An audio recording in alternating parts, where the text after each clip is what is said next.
$899. And remember, they always got to do the 99. It's not 900.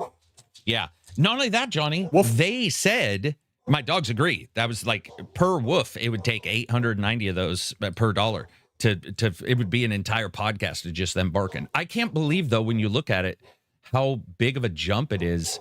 And remember, they were the ones that were like, oh, yeah, we've got memory sort of, we think we're sort of set on that. The RAM prices aren't going to make a big difference. Yeah. Okay, so if the RAM prices aren't making a difference, something else is. Because damn, son. Something is. That is ridiculous. Yeah, so of course I'm being a dick in the poll and saying, are you going to buy it? Or do you think that price is good? Because of course that price is terrible. It's terrible. And the thing is everything has now risen. Now that this has happened, all the devices have risen. Hey, why don't you shut the fuck up? Hey. Remember when I used to scream at Ming all the time and he was barking the mailman? Yep. But when you look at the prices now that everything's raised and no performance is raised, your exact point stands that like we're so accustomed to watching the performance get left behind by the new stuff, and we're not seeing new cards from NVIDIA. That's another thing to remember. So there's no change in the delta. So now you're just looking at more expensive. Yeah, and that's it. Like.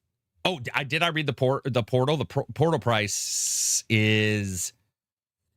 Okay, here we go. United States portal price, $250. I can get you a working device that does exactly what it does, twice as well, for $99.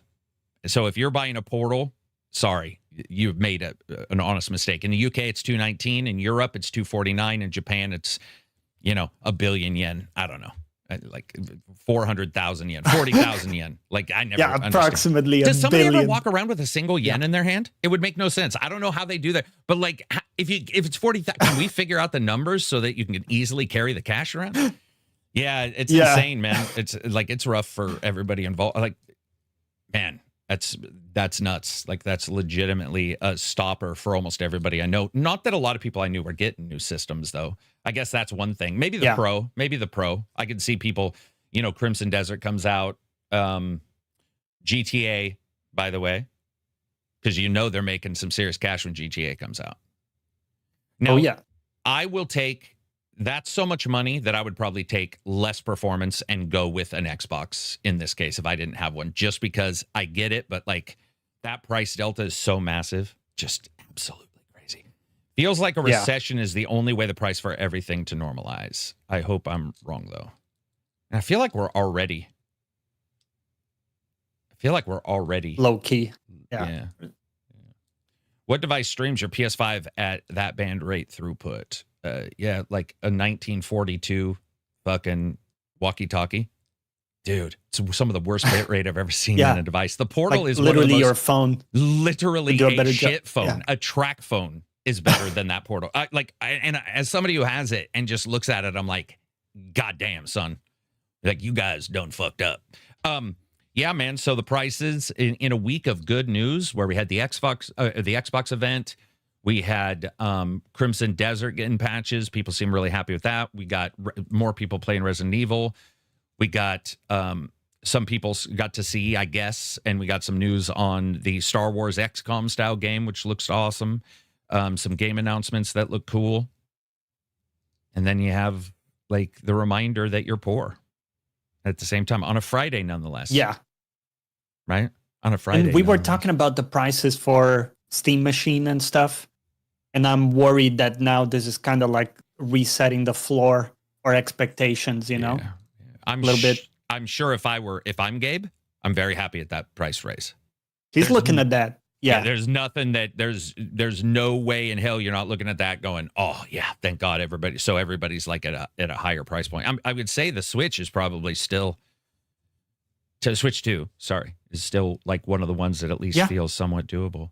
But yeah, and, I guess in comparison, Switch and Xbox, are becoming, Yeah. Good value. We just had somebody who got an S. They were listening to all the stuff. And I was like, hey, it is a completely different organism in the way it does stuff. But it also, there's a couple games where I've been quite surprised that a system of that, like super, super low spec is delivering some stuff. And they were playing, I think it was Legion, which has ray tracing on it. And they were like, fuck it, I'm just buying this thing. And they were able to just jump in and get into those games. Now, admittedly, it's not as high powered as a Pro at all, but it's not $900. Like, this is weird, man. Yeah. It feels and did you see that one, if not two, mini PC handheld companies stated that they have delayed all releases of future handhelds? They're just not doing them. Oh, damn. Yeah, they can't afford to get the devices, or they can't afford to sell them at whatever price that maybe they did. Look at the Kickstarter guys; those guys must be screwed because shipping went up and the parts went up.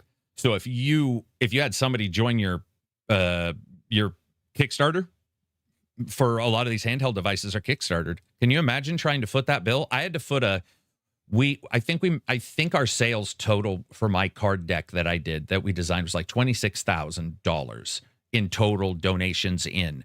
And by the way, on that Kickstarter, it's all physical. So you don't make any money because everybody's just buying an item. There's no real digital when I was doing it. And I would say we lost probably $7,000 we didn't make any. We lost money on that entire thing, but we lost $7,000 in like less than a month because of price shipping changes. Just a small shipping, just like, and these guys must. Yeah, imagine you have your plans, right? Your projections when you start the Kickstarter, based on all like more or less current prices and stuff, projections that are reasonable, and then everything is like this.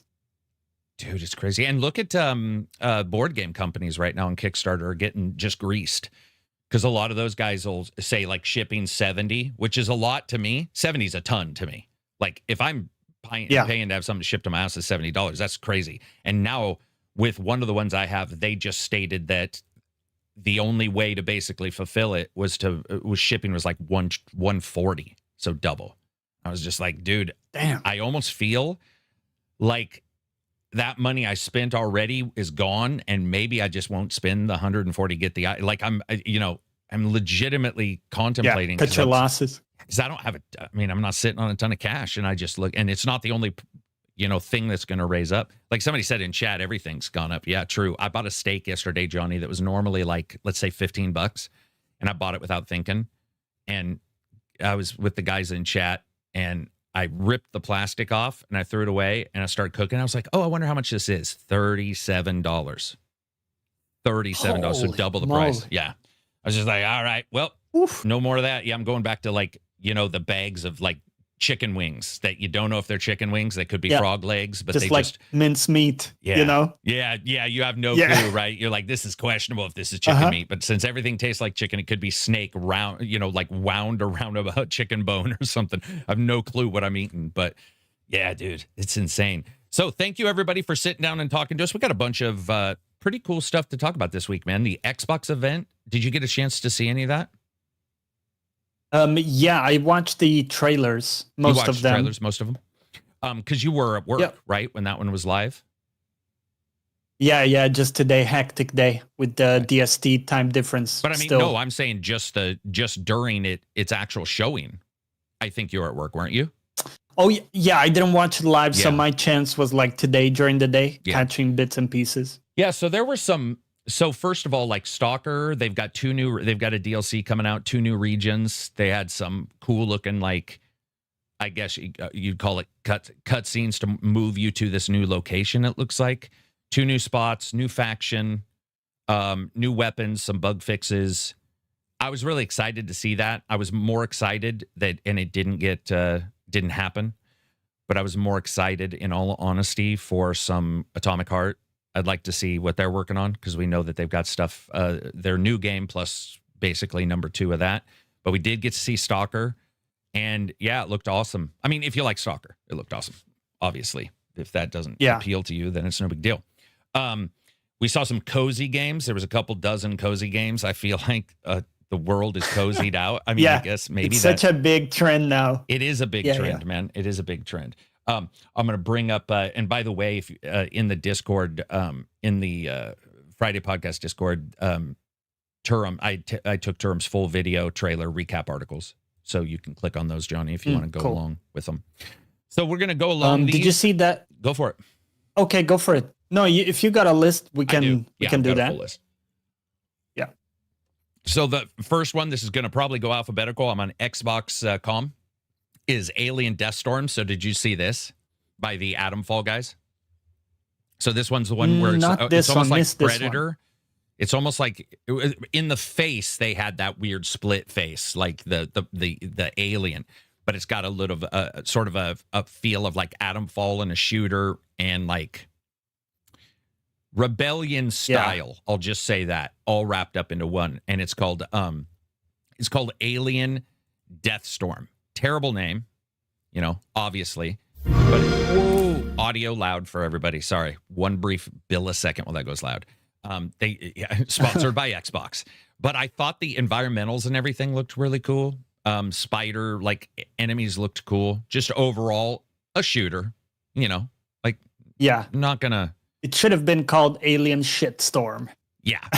It looks like a lot of stuff's happening on that one. But I thought it actually looked pretty cool. A lot of debris systems. That was the other thing I noticed in this trailer. So, but they didn't, so most of these were Play Anywhere. Many were actually Game Pass as well. A couple weren't. But when you look at it, I think these are actually, it was a pretty good event from Microsoft. Like it was different. Because it's their third party. So like nothing was eaten up by Forza. You know how that can happen? Where like one get like a Gears sucks up the conversation, and that didn't happen here. Then the other one was, and this is going alphabetical, so this will jump around in the trailer if anybody goes and watches the trailer. But it was called Artificial Detective. So listen. Yeah, I like this one. I get everybody's complaint because if people haven't seen this one, it can look really rough. But I got to admit, I like the general idea of where it's going. So like right now, I'm actually very excited about this, but it did look stoved up. The animation, it looked really early, I guess you would say, but it's called Artificial Detective, a stylish post-apocalyptic adventure.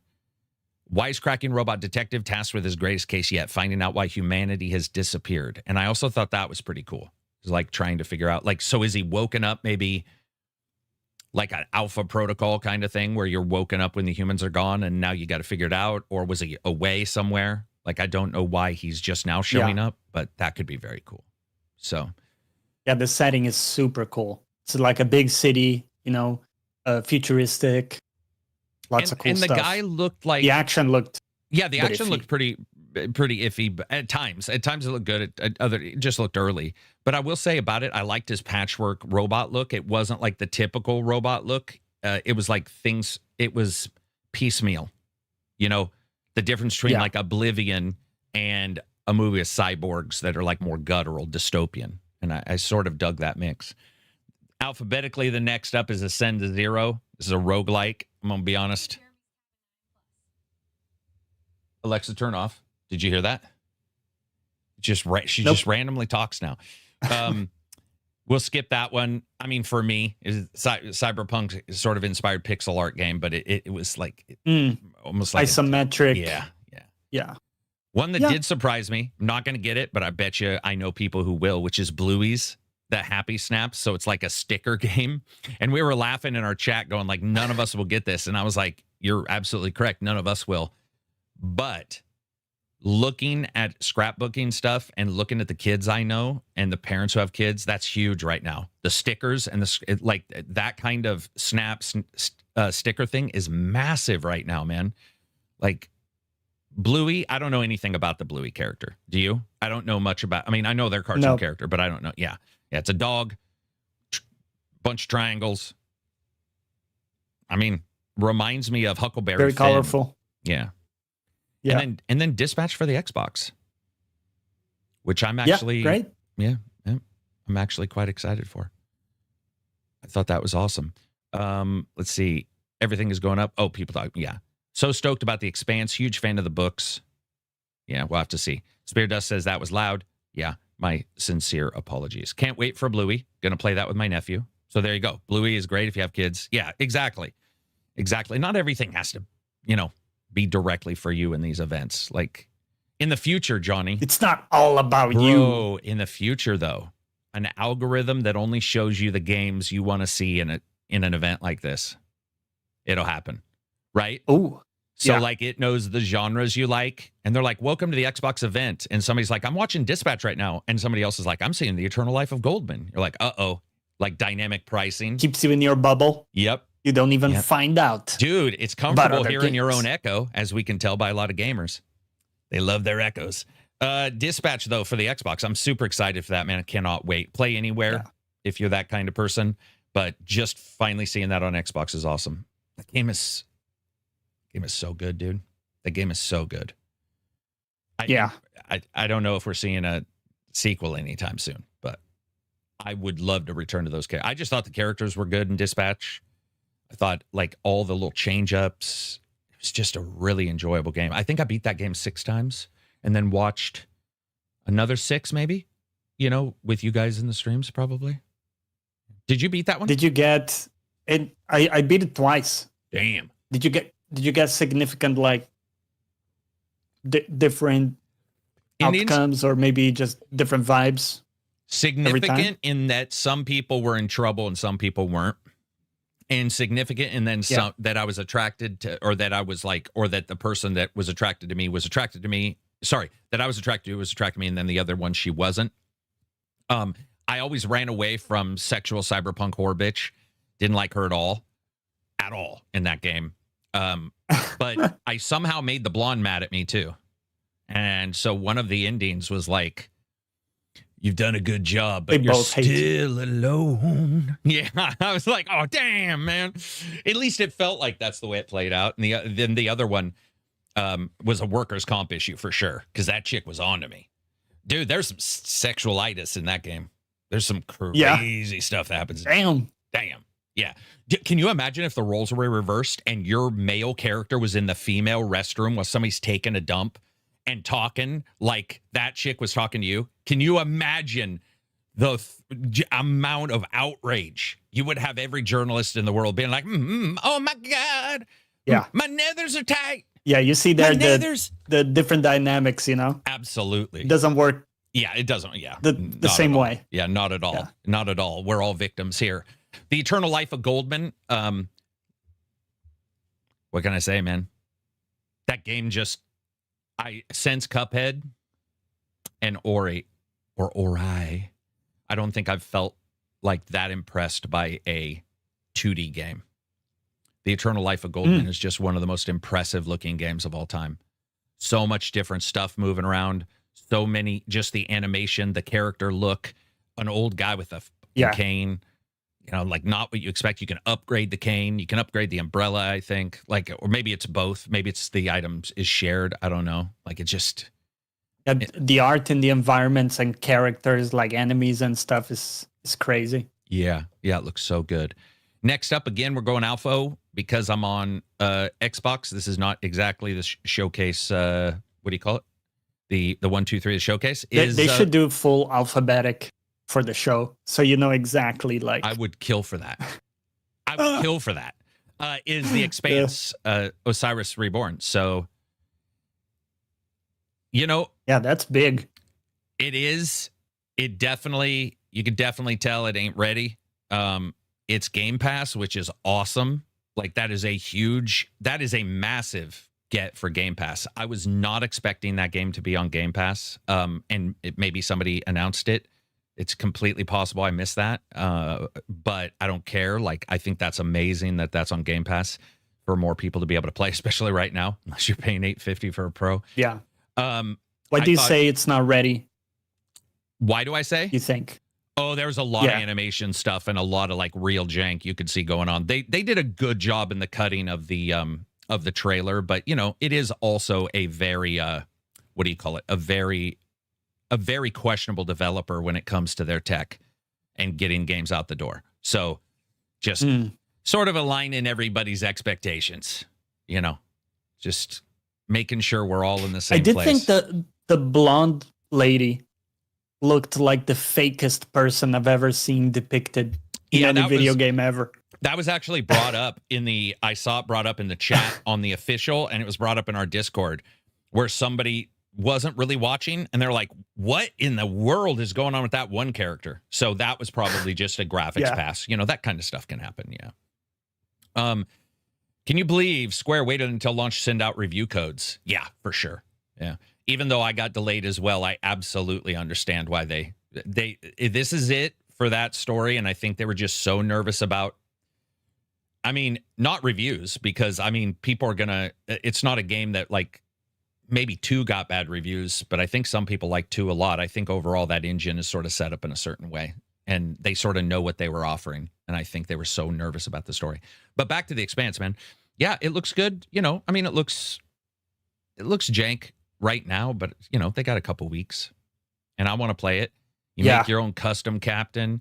They've got the likenesses of the people from the movie or the TV shows. You know, I don't need it to be the voices. I would love if it was, but it doesn't sound like those guys probably, maybe they expected a lot of money, or maybe they didn't even reach out to them. But it's going to be the likenesses of those guys at the very least. You see in one of the episodes, or one of the last trailers, I think you see Holden talking for a second.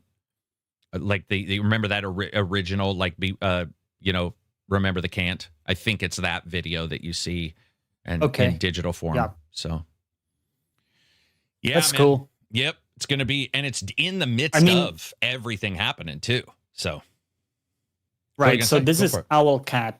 Yeah. Well, I was trying to remember what games Owlcat makes. All the CRPGs that come out and need like 11 years to get actually good. Yeah. Oh yeah, like Pathfinder was rough, right? Yeah. Their QA is, listen, great, amazing mechanics sometimes, but like really, you know, they're like the Obsidian of now, the honest truth. Like that's how it feels to me, is they remind me of Obsidian back in the day, when Obsidian would release something and you'd just have these gamers, including myself, being like, man, I love this, but there's always a but with that one. You know, there's always like, you know, that sounded dirty, but you get my drift. And so even with something quite different than what they've done before, maybe even more so, we should be skeptical or a bit worried. Yeah.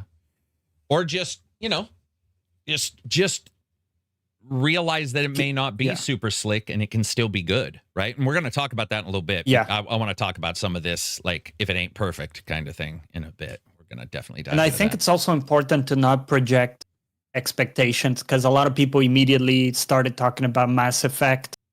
I think that's a really dangerous expectation to have. Oh, yeah. Because it would be so hard, you know, to meet that expectation.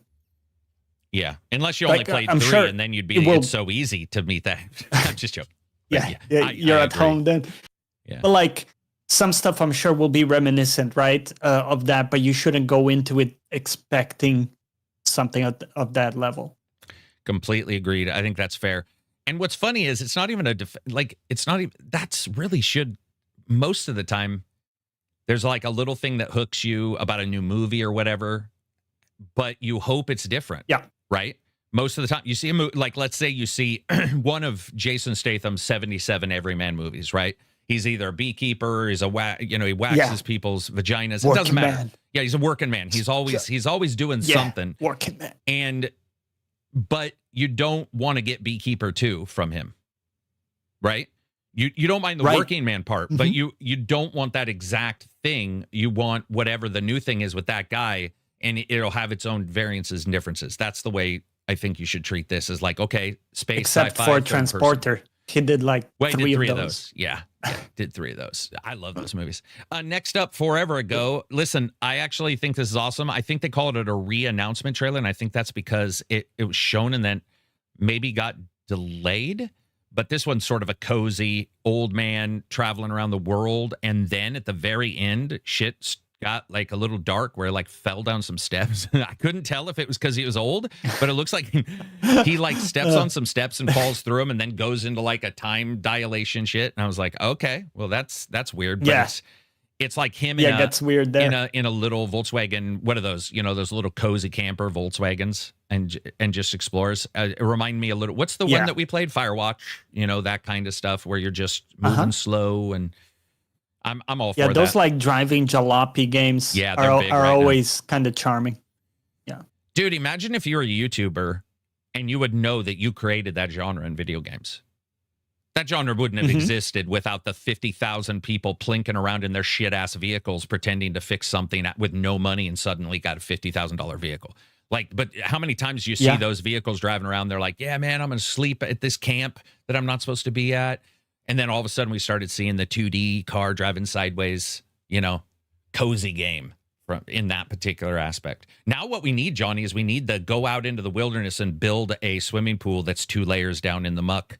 You know those videos where the guy goes out and I guess you could say that's a survival game, but he's usually there with his dog and nothing ever attacks him. I love those games. I love those videos. Next up's Frog Squad, slapstick, puzzle, platformer. Little bit Astrobot at times when it came to like what they were trying to show you doing, but very, very thick highlight shading.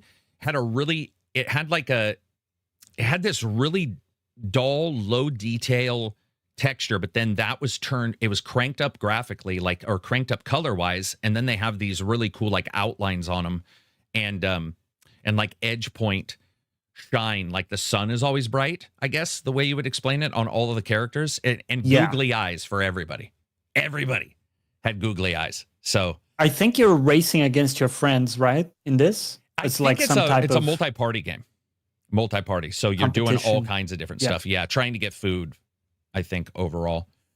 That's cool. Then there was Grave Seasons, which was like, it looked like a Kairosoft game. It was very cartoony looking, very mobile looking, and then went straight Cthulhu. For like the first 45 seconds of this, it was a person just traveling around a town doing random shit, and all of a sudden you see a giant black hand, like shadows, come out, smash somebody, and pull them off the screen, and then shit just got, straight Cthulhu. So I don't even know what that game is going to be, but it made me want to play it, even though Kairosoft is usually a mobile game for me. Like, game developer simulator, those kind that are like with little fat pudgy characters. I was actually quite surprised on that. For a pixelated game, it actually looks very good. Yeah.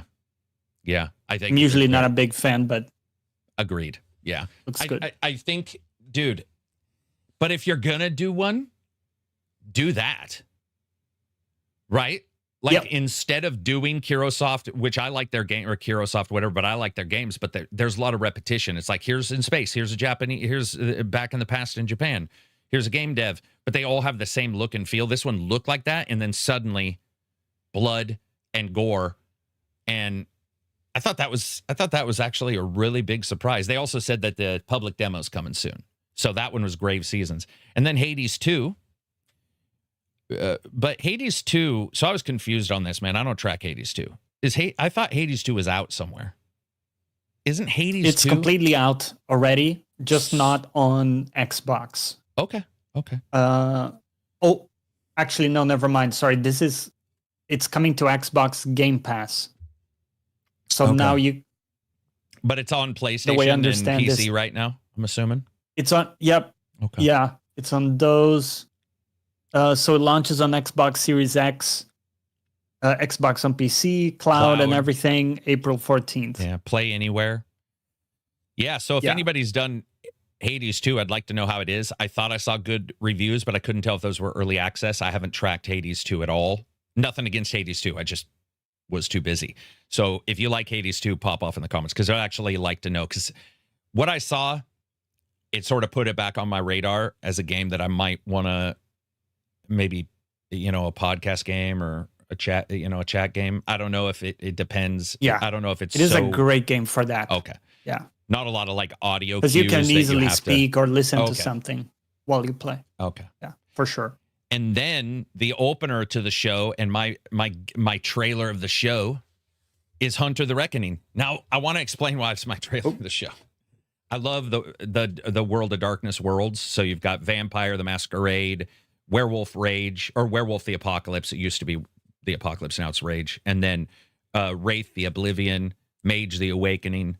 And I've always thought that Hunter was the best one. The Hunter world in the World of Darkness was the best one. And so Hunter the Reckoning is a first-person action game set in the World of Darkness universe. Listen, Earthbound wasn't great.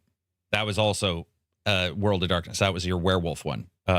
one of the best main menu musics ever, but the game wasn't great. But this one leaked, Johnny. I don't know if you heard this story. Did you hear this story? They accidentally, nope. So listen to this. On Steam, I believe it's this game. On Steam, the company releasing this accidentally replaced another game with this game during an update. So the data files went out and people played it. Yeah. So, and wow. I think it was Reddit that I saw somebody saying that what they played, they actually thought was very good, even though it was early.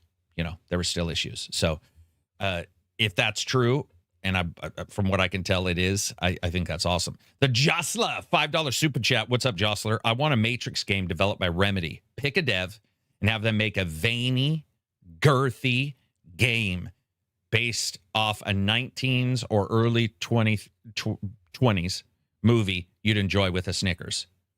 Dude, you can freeze a Snickers and easily use it as a serial killer game, right? Like a frozen Snickers. That is a death trap.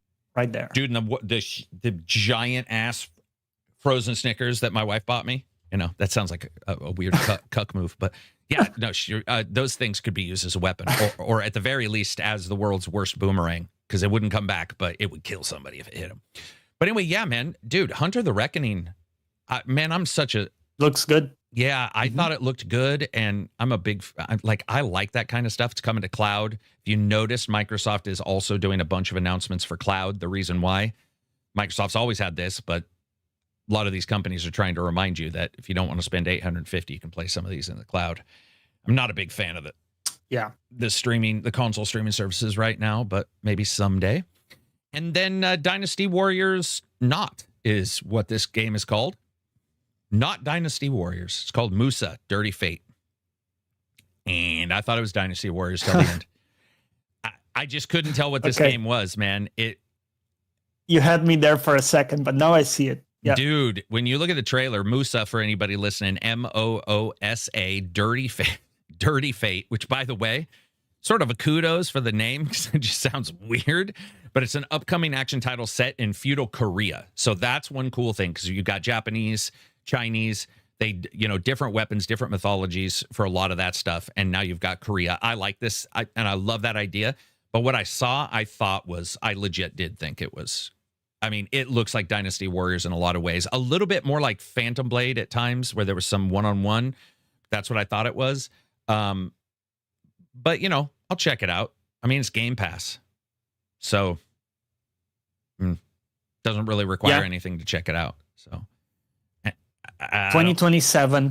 2027 for that, yeah. Musa, Dirty Fate. Dude, we should have a podcast where we just name games for these guys. Like we say, we'll pick games that we think have goofy names, and we'll be like, okay, we're going to name these. We're going to go ahead and jump in there. Yeah. Let's see. Next one, Serious Sam. Couldn't be happier. Yes, the graphics are a little goofy, probably to handle 5 Serious Sams in the game at one time. But Serious Sam is top-notch co-op. It's one of my favorite, 1 and 2, some of my favorite games of all time were Serious Sam. So to see them come back, I just like Serious Sam. It is graphically a little bit Borderlands, I guess. And yeah, you could say it's a little bit like, I don't believe this. Somebody may say this, like Fortnite. I don't think it's like that at all. I think it's much closer to a Borderlands. But, guys, it's Serious Sam, which means a shit ton of enemies all coming at you, screaming. Guys with no heads but carrying bombs in their hands. Like, the best thing about Serious Sam is the sheer number of enemies is always just so high. It always feels so good to fight enemies in Serious Sam. And having 5 players... Like, yeah, right? I'm counting this. Yeah, that would be a blast. Yeah. Mm-hmm. 1, 2, 3, 4, 5. Yeah, so 5 Sams. And it's called Shatterverse, so I know some people were not happy about another multiverse game, which I do understand. Listen, I get it. You're tired of multiverses, but dude, what an easy storytelling device, right? Like, yeah, if you and I started hating each other, I could be like, we're in another universe, we love each other. You just change everything, and you're able to continue on, and it just works as a storytelling device. It's been around. Comic books have made it probably a little bit boring to people, maybe, because it just happens so often in comic books. But I'm all for it. And then Stalker. Yeah. We talked about it a little bit. visit the iconic Chernobyl nuclear power plant, the Iron Forest region, as well as other new locations across the zone in a massive story that it says, listen, kudos to these guys' wording, can take more than 20 hours. Can. Good. Not will. Not 500 hours of Qualifier. bullshit like Dying Light. Yep. Those lying SOBs. Will take your whole life. Just get no one, yeah. Can take 20 hours to explore. I think that's a great way. They also have a breakdown from the developers on this that you can find on Xbox's website, as well as I'm sure other websites. But yeah, I'm very happy to see more Stalker content. Yep. And that's a hell of a DLC right there too. Dude, up to 20 hours, solid. Yeah. And it's gonna, it'll add whatever it adds gun wise, or they'll mix. You'll be able to take that gun against other enemies in the old places. There's some overlap there, that kind of stuff. So, the next step is Stranger Than Heaven. So this is RGG Studio, and I was impressed. What can I say? Snoop Dogg looked like he's in the game. I don't know if he's really whistling on the Twizzler in there, or if I'm just going crazy. But it looked like that was Snoop Dogg. I never looked to see if it was like officially Snoop Dogg, but I feel like that's Snoop Dogg. I don't know about anybody else, and if you've checked online, if like he's stated he's working on the game, but it's got to be Snoop Dogg. I mean, it looks like Snoop Dogg doing, Wing Chun.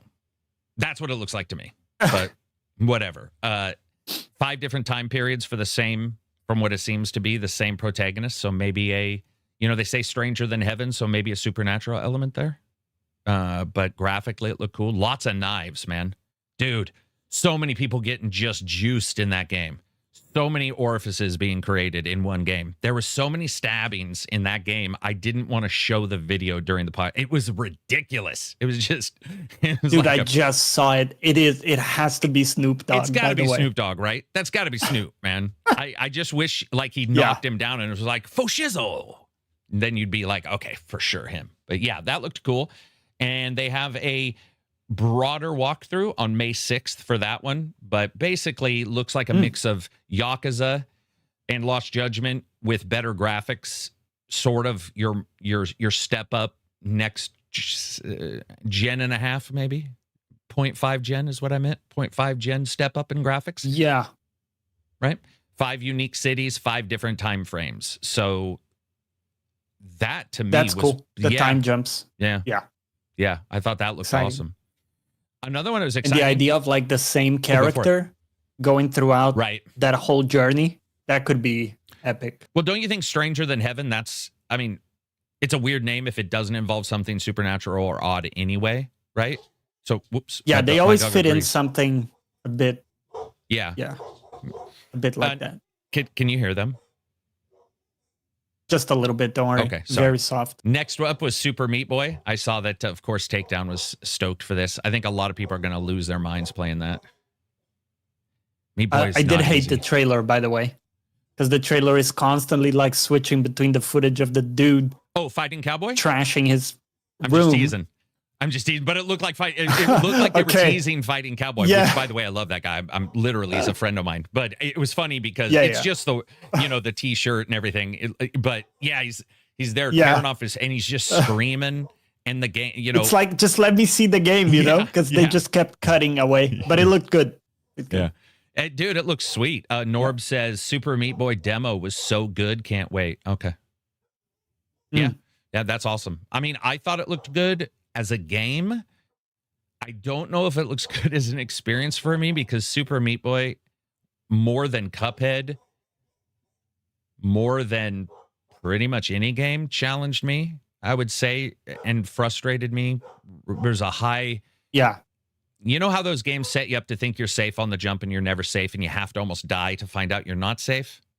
Does that make sense? Like, sometimes you can't look and say I'm not safe. You have to sort of die to sort of understand you're not safe. I feel like with the last one, it hedged a little and bit. And redoing sections was pretty painful too, because you would get through like a really tough segment only to have to retry it if you mess up on the next thing sometimes. Yeah. It's part of that genre of games, but yeah, I feel like it is a part of that, and they teased it in the trailer. They understand it's frustrating. They're at least saying, this is frustrating. be prepared to throw some controllers. But it's Game Pass. So also be prepared that if you want to try it out, it's a little cheaper to jump in. The next was Vaunted. So this was interesting, Johnny, man. This took me a long time to even figure out what was going on. It was, listen, I think it was a pretty poor trailer. Not in that it looked poor or anything, but that it was hard to tell if it was turn-based or turn-based in slow motion, which is what it sort of looks like now. But tactical RPG, it was sort of difficult to parse because at one time, for a bit, it looked like let's say an XCOM. Then at other times, because of the way you were moving and stuff, it looked like it was a shooter or a bit of shootering in it. And then the very next time, it showed cards. And so when there were a bunch of us in the chat, people were like, I have no clue what this game is. But I'll say, I agree with that. I did sort of like what I saw, and I do like slow-mo. I guess you call it slow motion turn-based, where it's like real time. Well, not real time, but like there's still stuff tactical, moving slowly, while you're making your choices.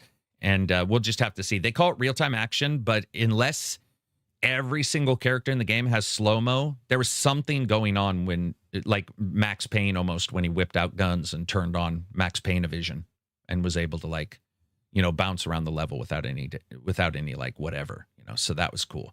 I like that. I thought it looked really good. And technically, I mean, dude, a lot of trailers like this, it's a small team putting together a trailer. Might even have been the person, people making the game. So, yeah, I on events like this where it's not like a one-off event, I give them a little leeway. And then, Withering Waves. So, it's super popular. I get that. That game is not for me as much as maybe some of their other games. I did sort of like some of the sci-fi stuff I've seen. I know people like playing it. I know a lot of people who like it, but I just haven't been able. None of their games have grabbed me. I don't know. Did you do Genshin? I did a little bit of Genshin, actually. I did a bit of Genshin, but they never fully grabbed me to kind of keep playing. Yeah, that's exactly. They have really high production values, but there's something about it that, that doesn't really keep me hooked. Yeah. For some reason. Not sure. Yep. Yeah, that's sort of the way I felt. Free games, man. I think it's free at least, right? You mean the gotcha style game? Yeah, I think those are and it's Game Pass anyway, even if not. But I believe those are still that typical free. But then to get other stuff, you do the gotcha not model. Loot box, but really a loot box. Totally not loot box. Totally not loot box. Yeah, complete bullshit, man. Like that, it just shows how bad the industry is. By the way, I don't mean the industry is in like all the people working. I mean how easily people are duped. If they have a problem with something, a company barely has to shift, and they're magically like, well, look at that. It's completely different now. It's like a disguise in a shitty movie. A person puts on just the mustache. Everything else looks the same. You're like, I wonder where that person went. Like, they're right there, dude. Same person. Then again, this game won Game Choice of the... I know. Like, in the Game of the Year, so... I know. Clearly, we're out of touch, Derek. I know. Yeah. Well, this is the shit, and we should be playing it. I feel like I gave it its kudos, but yeah, it just doesn't grab me as a game. I've tried... there's another sci-fi one they do that I was told I might like a little bit more, but there's so many games. It's really hard. There's so many games to talk about or just to see right now. I mean, there's like Crimson Desert. If somebody plays Crimson Desert for like, let's say 50 hours, that's going to eat up 2 or 3 games right there. It's just, and I had somebody who was like, I'm going to wait for a little bit on Crimson Desert. And I'm like, yeah, it's probably doable. Wait, give a couple more patches. But I was like, the game ain't short. So you could also start right now and still be only 20 hours in, and there's a whole new patch. It's crazy, man. There is a lot of stuff. Did anyone else notice that Expanse only had Xbox logos in its trailer for 2027? It's already announced for PS5 and PC. Is it timed exclusive? Haven't heard, but it's Game Pass. So it's Game Pass exclusive. So maybe that's why. I did notice in this one, many games showed all of the games. They showed Switch, or all the companies. They showed Switch and PlayStation on this. So if that one didn't have it, maybe an exclusive, maybe timed like a week, You get it a week early on Game Pass or whatever. I don't know. I'm just guessing. I will say this, and we're going to talk about it in a second. I think with all the price changes you guys are seeing, you better prep yourself for some really different ways in which we get games for the next couple of years.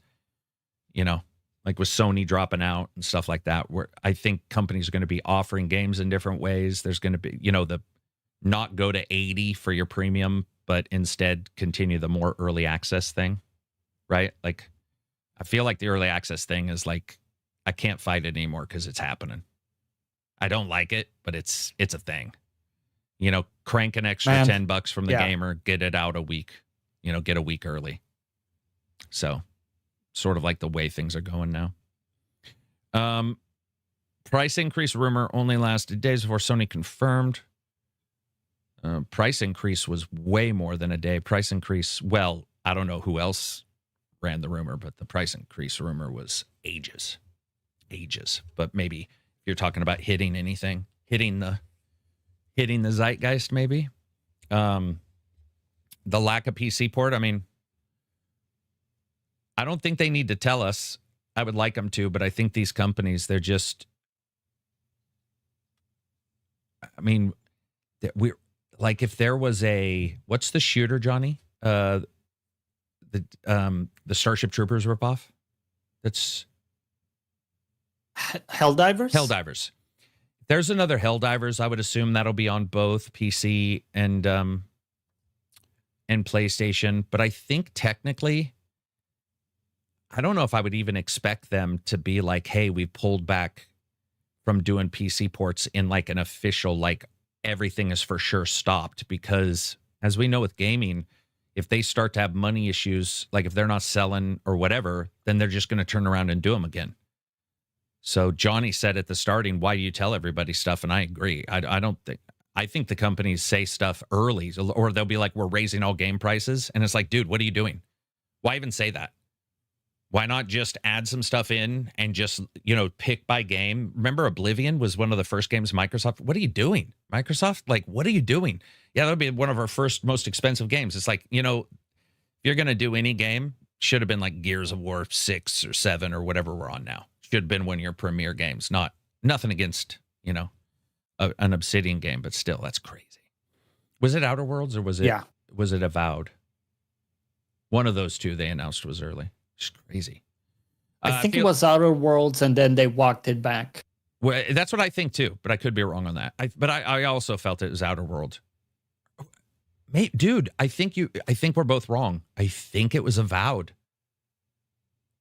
Can somebody check for us? Which one was the game that Microsoft said the price on? Because by the way, I'm having a ton of issues technically with my YouTube page, so I can't go and do a search. Otherwise, I'm afraid we're going to get disconnected.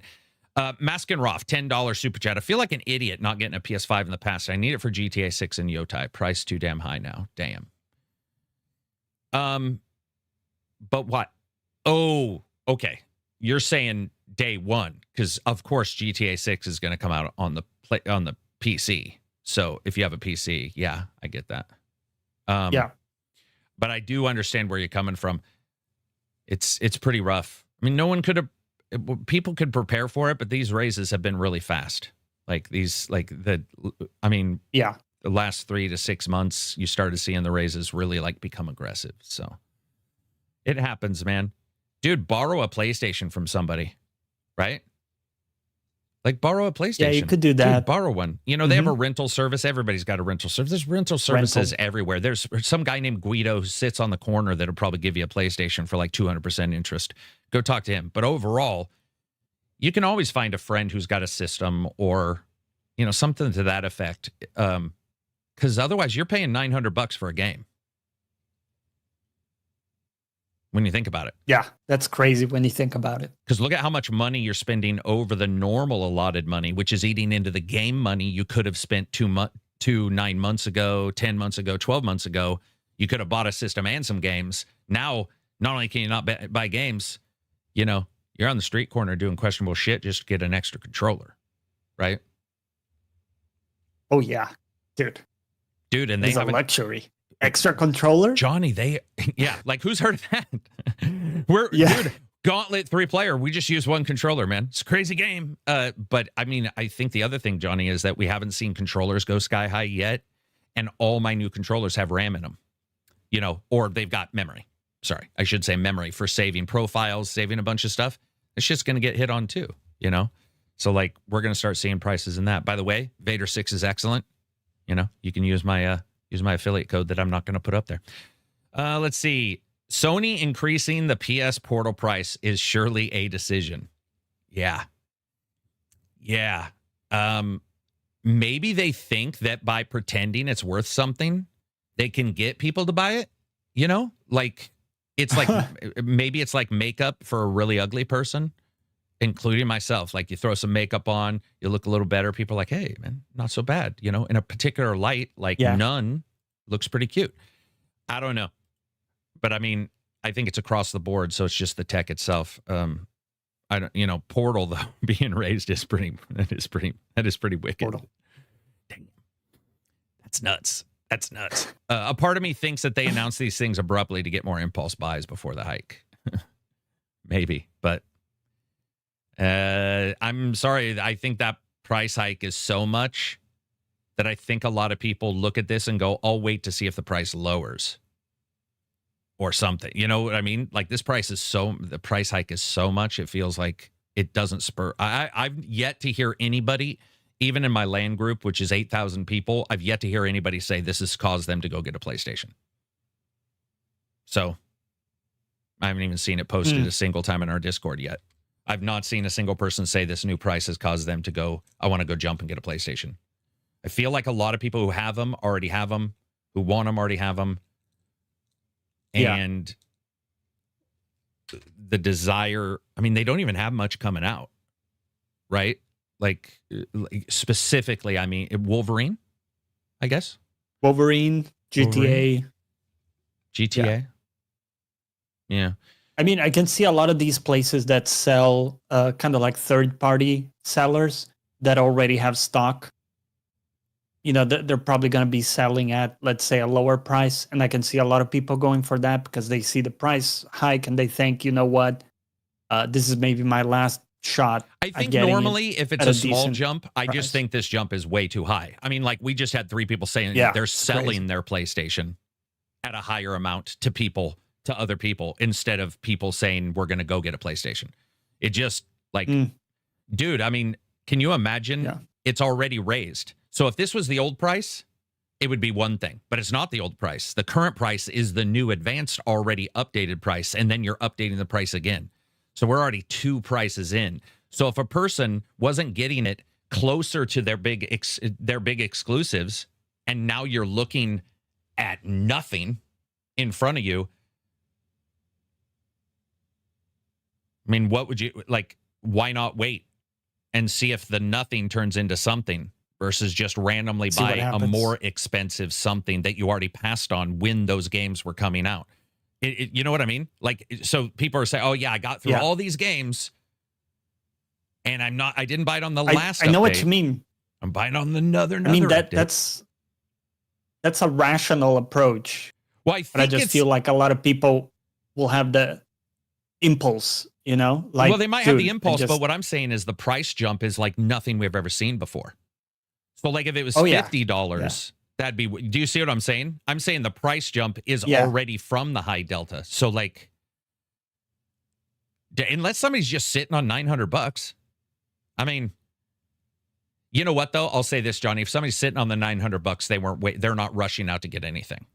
They had $900. And they probably already had a PS5 if they wanted it, right? Yeah.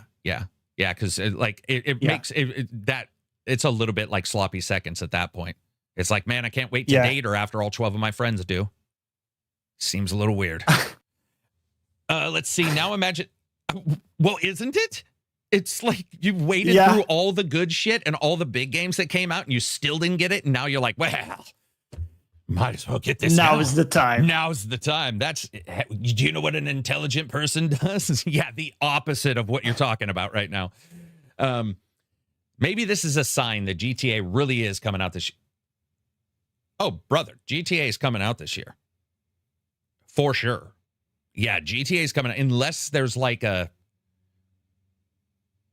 What would stop GTA? There would have to be a massive bug that was so in depth in their code, or like an Intel situation where all their CPUs were burning stuff up, and it was just happening to PlayStation and it was just happening to consoles, and they found out that GTA 6 just happened to cause it, like a red ring. GTA is coming out this year. Yeah. Yeah. Okay. Yeah. You had a bet, right, with Abzi? Abzi. Yeah. Yep.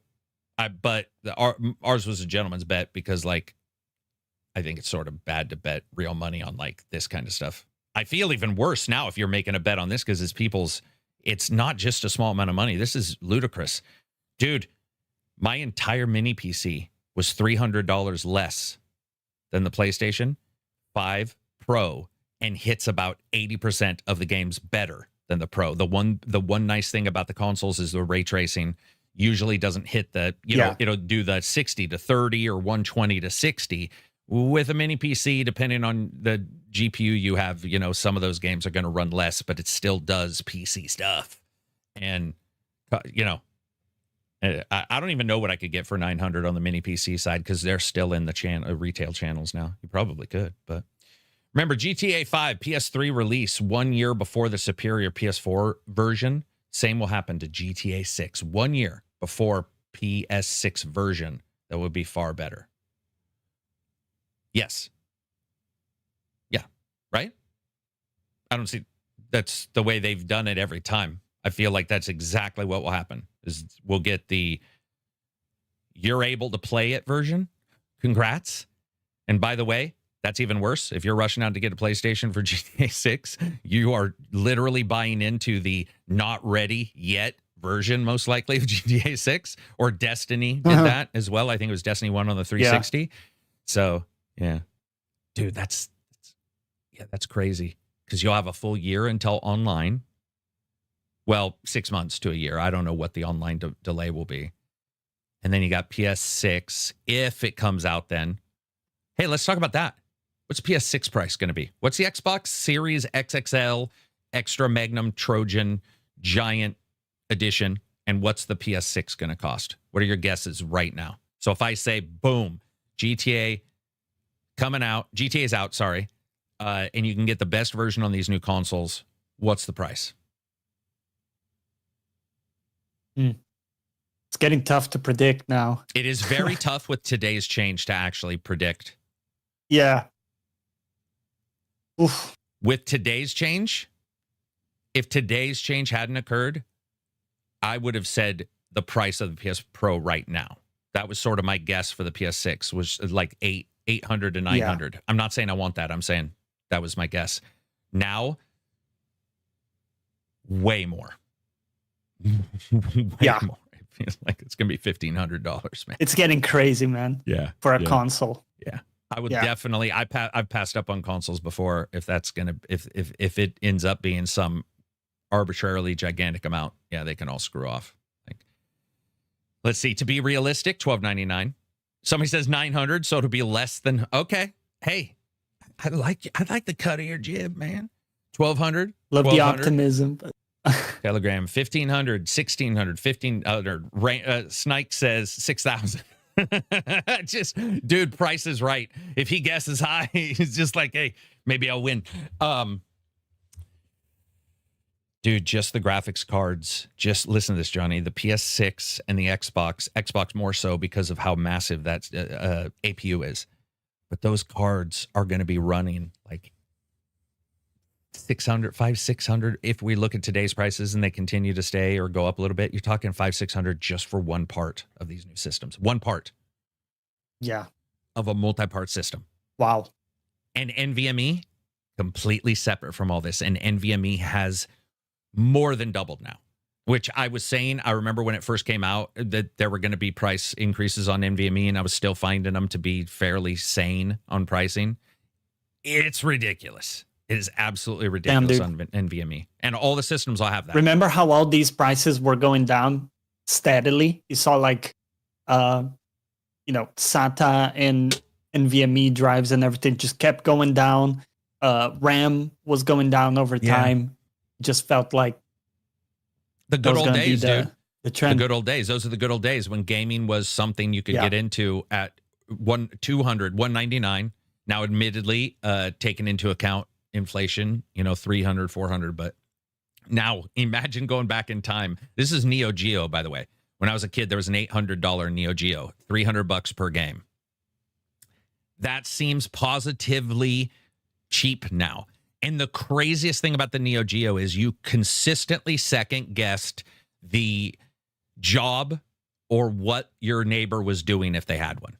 Because there was just no chance somebody spent that much money on a system without selling drugs or popping tops in a backyard somewhere, getting filmed on a VHS. Sorry, that's too much money. If you're there with a Genesis and a guy shows up with like a 3DO, you're all, okay, this is one of those guys, pinky up. They maybe have a small arcade game at their house. Their parents give them a lot of money. If somebody showed up with a Neo Geo, $300 a game, Johnny. $300 a game. And that was crazy 2.5 decades ago. Yeah, you knew somebody was, there were some tricks going on, trick and treat. Remember, Sony disabled PS3 backwards compatibility 2 years after launch because PS3 games weren't selling. The PS3 owners were only playing PS2 games on the PS3. Wow, that was a mouthful. Remember, Sony disabled PS3 backward compatibility 2 years after launch because PS3 games weren't selling. The PS3 owners who were only playing PS2 games on their PS3. Okay, I got through it. Good man. It actually makes sense. It actually makes sense. I bought a 2 terabyte NVMe SSD for my PS5 for $200. Now they're $500. Correct. I bought a 4 terabyte for $350, and it is $890 right now. $890 for that same, and it's admittedly good NVMe. I needed it for the editing and stuff, but yeah, completely crazy. Also, guys, remember when they love to tell us that they lose money on the consoles because they just want to get it into your ecosystem. They do lose it. Well, I mean, they have. Like, I've literally looked at maybe they still do. It's just like everything is now, dude. Come on. Every system you sell, you're going to be losing money on. In the old days, you'd lose $20 per system, and you'd make it up on. Look at 360 had 3.4 games attached, the largest attach rate of any system ever in history. That would make your money back. But now we're looking at like, no way, man, no way. We'll have to see though. Yeah. They also disabled Linux installation. Oh my God, did they? They disabled a free thing. How dare they? No, I'm just joking. I think Linux. I think Linux also has a pathway to the piracy side of these systems, don't they? Didn't somebody use a Linux kernel to get into the PS4? Been a long time since I followed that scene. Yep. Maskinarov says, well, Sony clearly makes great moves. They spent all that money on Bungie. Yeah. Yeah, here we are, man. Here we are. But let's not get too negative. That was fun. But I hope you enjoy your PS5. And if you rush out to get one now, I don't have any. That's awesome.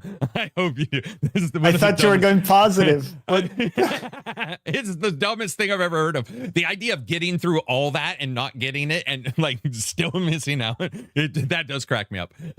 But I'll tell you what, there's going to be a lot of your friends who would love to sell you their PS5 at this point. Like, yeah, that'll be, make some cash. Admittedly, I sold an NVMe or two when they doubled in price. I didn't sell it double to any of my friends. I'm not a jackass. I did sell it to them for a good price, but yeah, wow. Expensive times. Let's see. That was the recap as well as a little discussion on the cash that you are going to be spending next time you get a system. Next up, this is from Kel. The Supreme Court issued a ruling in Sony versus Cox that severely limits the secondary liability of ISPs in copyright infringement claims. What sort of impact do you expect this to have on content creators? And separately, how will it impact the games industry via piracy? So I investigated this because I thought it was a really good question, but ultimately, super short answer. Cox, as a internet provider, supposedly knew but didn't work really hard in stopping piracy. So Sony came after him, and Sony lost. And there's a pretty big difference between like eDonkey or Napster versus the internet provider itself. So I can tell you, I don't think anybody expected them to basically, to win on that.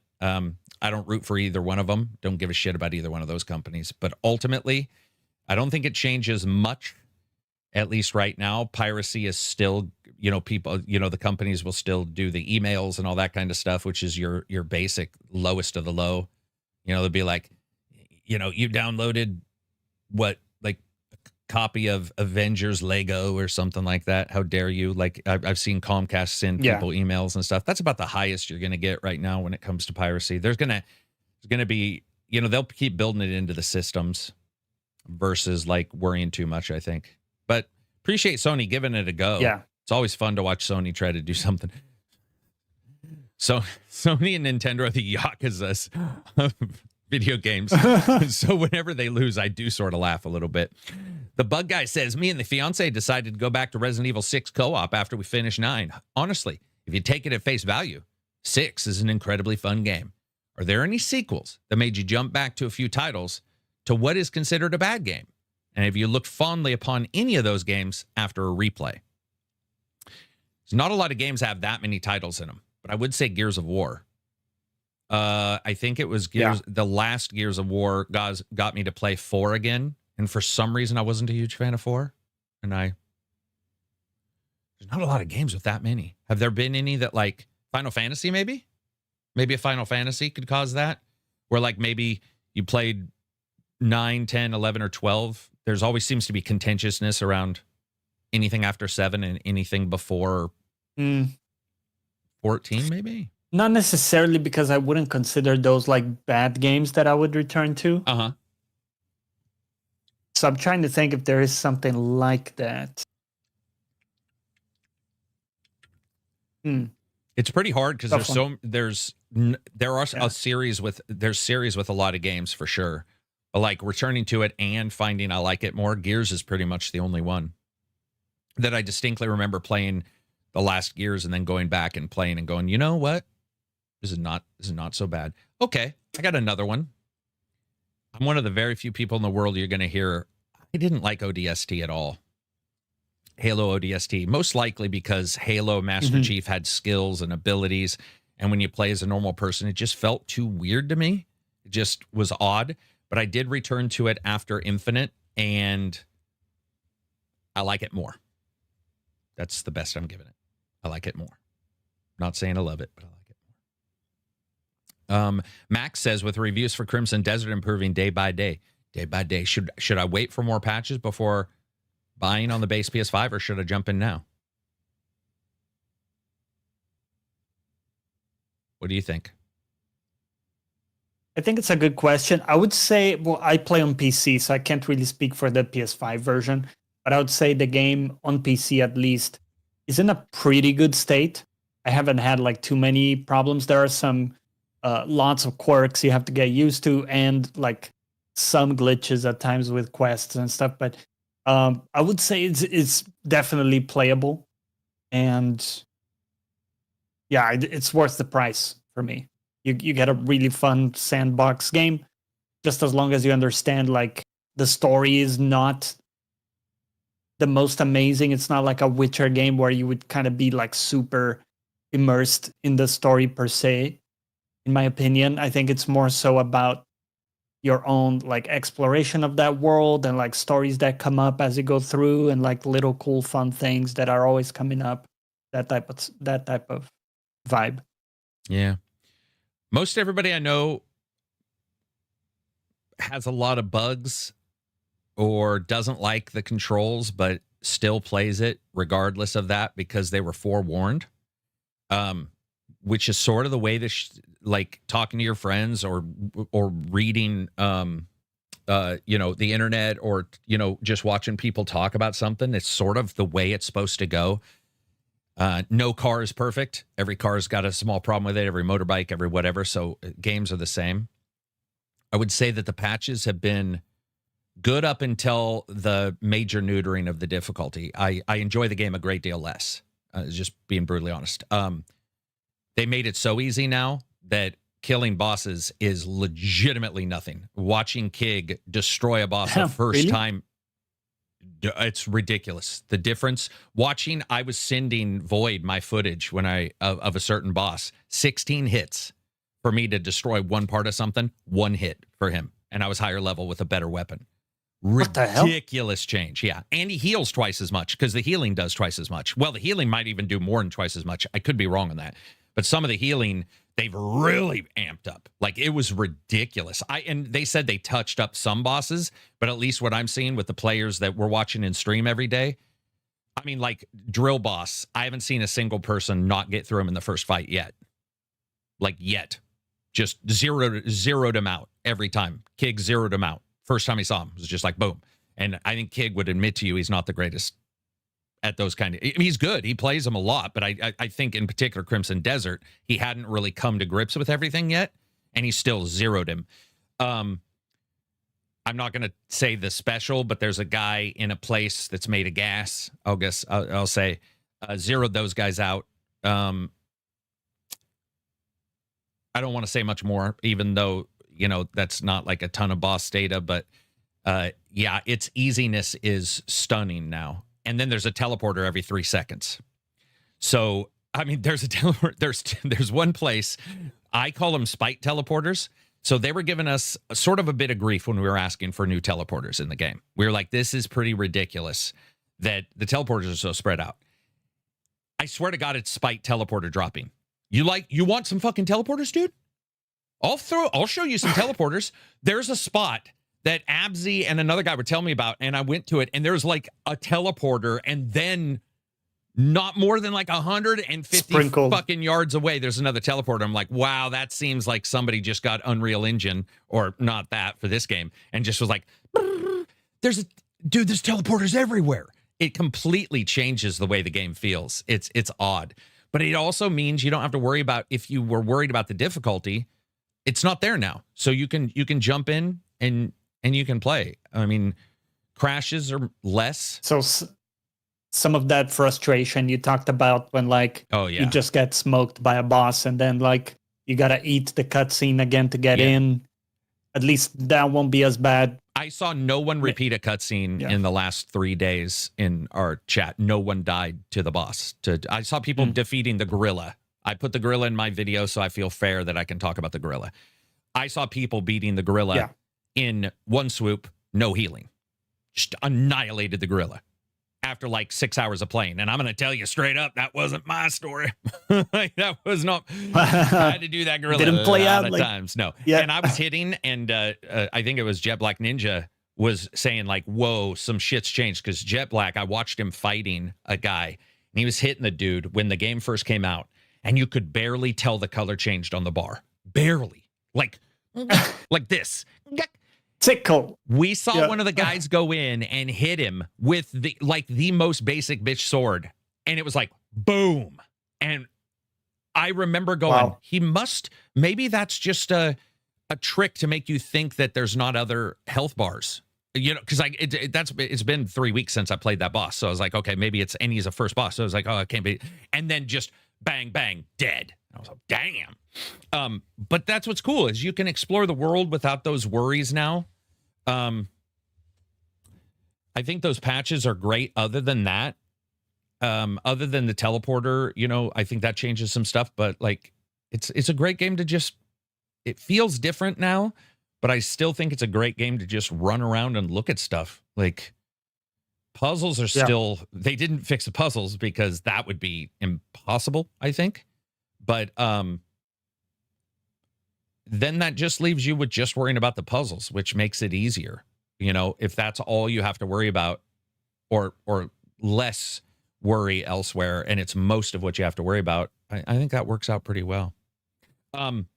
Flynn Bowden, number 1, 1999. Hey, thanks for the super chat. I appreciate it. Do you think that we're at the point that it's required to have 120 hertz TV with VRR for performance? I don't care about 60 FPS on consoles. I just want the game to run smoothly and have Vaseline-free graphics. Do you think we're at the point that it required to have a 120 hertz TV with VRR for performance? Well, but you're saying not consoles? So PlayStation in particular has that fucked up VRR where it requires a higher FPS than most games needing VRR does. So it's sort of a goofy ass situation on that. But I would say, I mean, saying required to have a 120 hertz TV with VRR for performance. VRR, yeah. If you don't have VRR, you're probably in the minority now for getting a TV. Obviously, people have TVs 3 or 4 years old and they didn't have it. I don't think I would buy a TV without VRR ever now. Yeah, if you were buying now, yeah, that would be. You would want it. Yeah, that'd be rough. But 120, I think 120 is a good number. I think if you get above 120, you start getting into the fake thing where you'll have people tell you they can tell. And like, as somebody who literally has done these tests and looked at the studies on the tests for people being able to guess how fast something is or having it make an effect on the gameplay.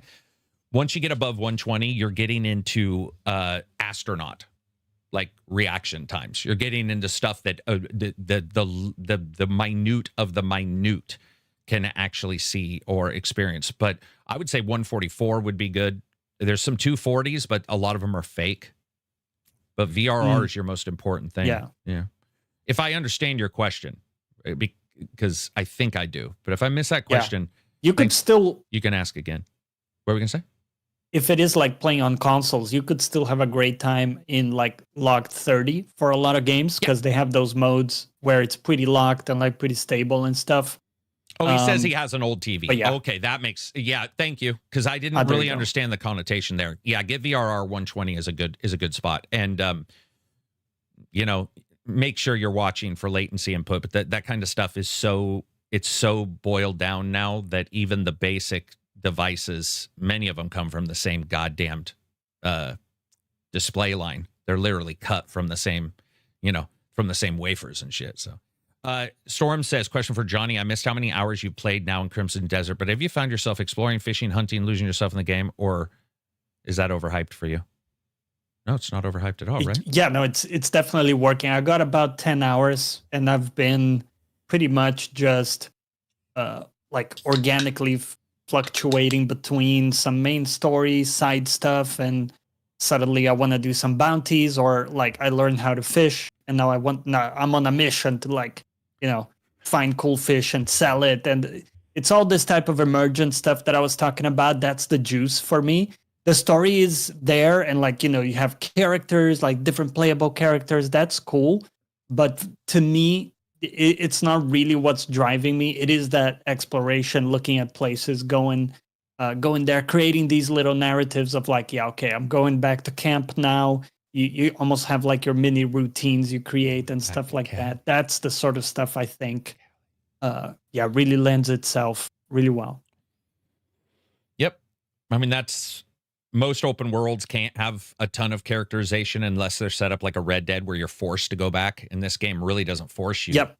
So for freedom, you're paying a little bit with maybe not seeing those characters, but at the same time, you have a ton of interactions where you can send them to go do stuff, or you can summon them to fight with you.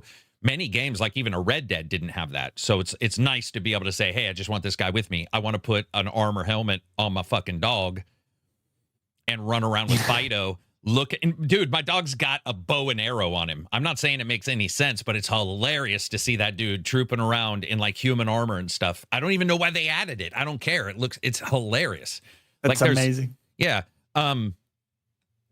It's just its own style of thing, man. It's like, dude, listen, it's going to turn negative again. I'm going to try not to. I was trying to tell I think I said this to you even at the starting, but I was telling some people in Discord, just watch out because it's going to happen. You're going to see it, man. If we haven't seen it now, you're going to see it soon. You're going to see somebody being like, oh my God, I can give money to the people who are poor and it raises like my contribution in this area. GTA, they're in trouble. GTA is in trouble. And you look at GTA 3 and you're like, GTA 3 wasn't even in trouble compared to this game. I love so much about Crimson Desert.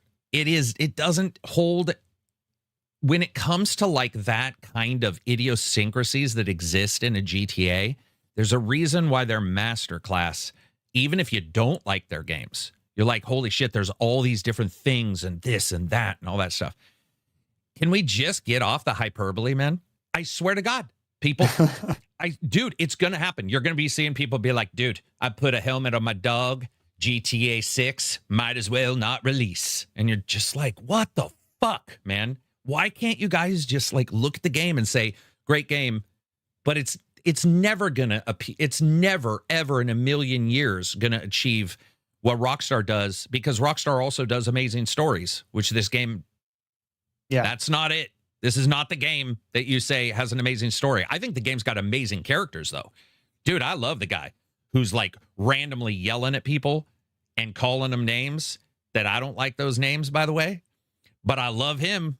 He'll say the word, and I'll be like, man, he's using that word a lot. If I saw him in real life. Oh, that companion, the potty mouth dude, he's guy. Hilarious, though. And then the chick against him and teasing. So he's this high in he's the guy you would see almost in Micah, but not as evil as Micah, but he's sort of like the belligerent one. So you're like, oh, he's second. He's like second dog, maybe third dog in the group. And then she shows up and she fucking destroys him. She is faster than him mentally. She apparently is better than him and always physically. And this guy who's been on everybody and is like, that guy's a blank knuckle and this guy's a blank valve and this guy likes it in the blank. You're just like, whoa, this guy's so crazy. Yeah. And she shows up eating an apple and she tells a story that basically destroys everything he said. Like basically calls him out on everything. And I was like, that is good writing. It just doesn't happen in the game very often. But that right there, that's why I think open worlds don't always need your Arthur or your John. Like, you know, it's just you're exploring the world and some people are doing some shit and you're a mercenary leader. It doesn't mean you're gung-ho, best friends with somebody, sleeping together, high-fiving. Like you can still have that, you know, more business-like atmosphere that exists in Crimson Desert. And it does. Are you telling me you can't sleep with the lady? Maybe you shouldn't tell me or the chat, actually. Now that I think about it. Anyway. Should leave that door open to explore. Okay, I have another question, though. Oh, good. Because I picked up a great sword, and I was so excited, because I like great swords. Don't be excited. Can't use it. I can't use it on my main guy. Yep. I have this buff guy, and he's unable to wield this, but the girl can. Yep. She can instantly use the great sword. It also does give you a giant graphical bar to show that you can't use it when you go to buy it. Now, not pick it up. So if you pick it up, you're not going to see that. But if you do go to buy it, just so you know, so that people know, when you're buying stuff, don't confuse the I can't sell this or I don't have the money to buy this item with the you can't use this at all bar, because there is a bar that's like, and that's indicating you can't, you know, like that's not for you. That's not for you. That's but okay, you can't. Yeah. A little salty about it. You could sell it. That's okay. You get a lot of money for. I can use it with the girl, so it's okay. Yeah, you know, if you want to take her with you. I mean, I know a lot of people who basically come really close to beating the game. They've only had like a character with them for like an hour. You know, I think you could. I think it's totally like down to choice if you do want to use other. Bro, they added it way after people beat it. That was a random patch. We were just. Well, maybe not way after people beat it, but people were pretty far, and randomly in one of the patches, like, we decided to give you the ability to summon the character. And I was like, wait, what? I could have used that fucking 5 days ago when this jackass was running. So, yeah. Most of the main missions require you to be with the main character, right? Yeah. Cliff. Yeah, they're always like, this is Cliff's story, which I like. You know what?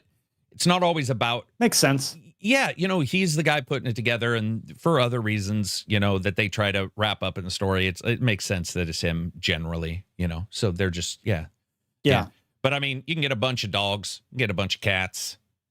You can... And the party system is cool. You know, you can have... Yep. You can have them, like, join you, go wherever you go, help you out. Yep. I like the dogs. I like the cats. I like the horses. There's some special horses with special moves. You can level up your horse so it has all kinds of new attacks. Some of the rare horses have special moves that you don't even see. Then you got the dogs. You've got other mounts. I saw some people mad that you couldn't have every mount, and I do want to point something out. While I appreciate everybody's desire to have everything.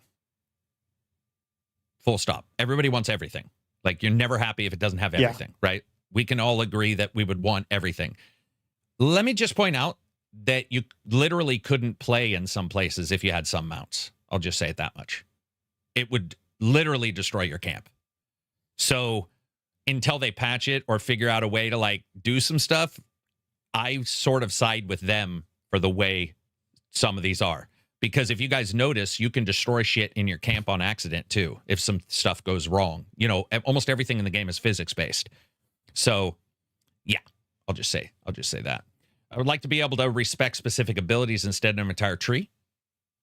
Yeah, I hated the respec. I was hoping that they weren't going to do it, but especially when they've added the respec on top of the teleporter, on top of everything, it feels like there's not a lot of risk in the game because you can just sort of juice your way through it. Because you can go to a boss and respec. You can just be like, I'm just going to bone break this boss and not try to learn something.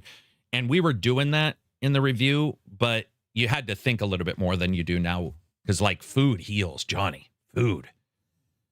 Dude. Oh, yeah. I noticed that. It's so weird. Did you? With the patch? It's so weird to hit heal. And I've overhealed so many times because I was used to prior playing and being like, okay, I've got like 6 chicken tenders. I've got some frog legs and I got clear soup, which by the way sounds horrendous. That's horrible. That must be a mistranslation. Clear soup sounds questionable as shit. And it looks terrible, by the way. Terrible. It looks terrible. Yeah. Dude, did you ever see like you cook? There's a couple foods you cook and it turns into another food. Like grapes turn into apples. Like some of the vegetables will turn into. You got like some veggies, and it. Yeah, and it's always zucchini. By the way, whenever there's a medley, there's always zucchini. You're like, dude, I didn't put zucchini in that. Yeah. But yeah, they fixed some of the bugs, not all. Definitely not all, but they fixed some, and I really appreciate that. But they definitely, I do now understand why a lot of people are like, one of the people playing it in our chat was like Steam version offline. And I was like, why? And they're like, I fucking hate the patches. I'm just offlining this from now on because I do not want it to patch my game. And I'm like, yeah, I get that. I definitely get it. It depends how good you are and stuff, but it sort of reminds me of some other games where if they patch enough, then it changes. You know, we all like this, but if they do patch something you don't like, you might be on the other side. That's one of the things I always want to explain to somebody is like, I get, somebody be like, oh yeah, but it's making it easier. True. But some people's entire way of gaming and the reason why they bought the game is because of the way it was explained to them in reviews. And if they completely drastically change that person who spent money for you so that you can get a patch later gets a game that to them is a good deal worse in its playability. Not its quality of life, maybe not its performance, but that person is genuinely putting their money up day one and they're getting a fairly drastically different playing game. And if they got it because they did want that, I think it's fair for them to be just as mad as you were that it wasn't there day one.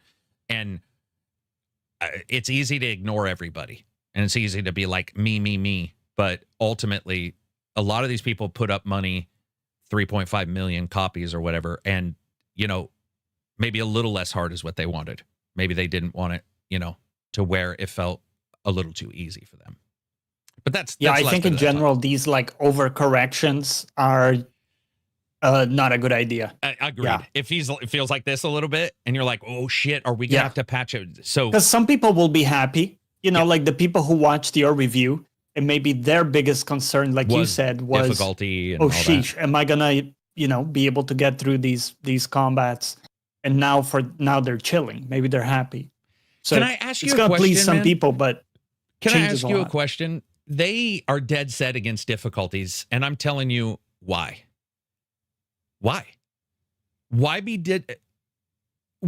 So there's a possibility of them, if they continue patches, where they might have to make it a little bit harder, and that would suck because people are buying it now when they're hearing it's easier, right?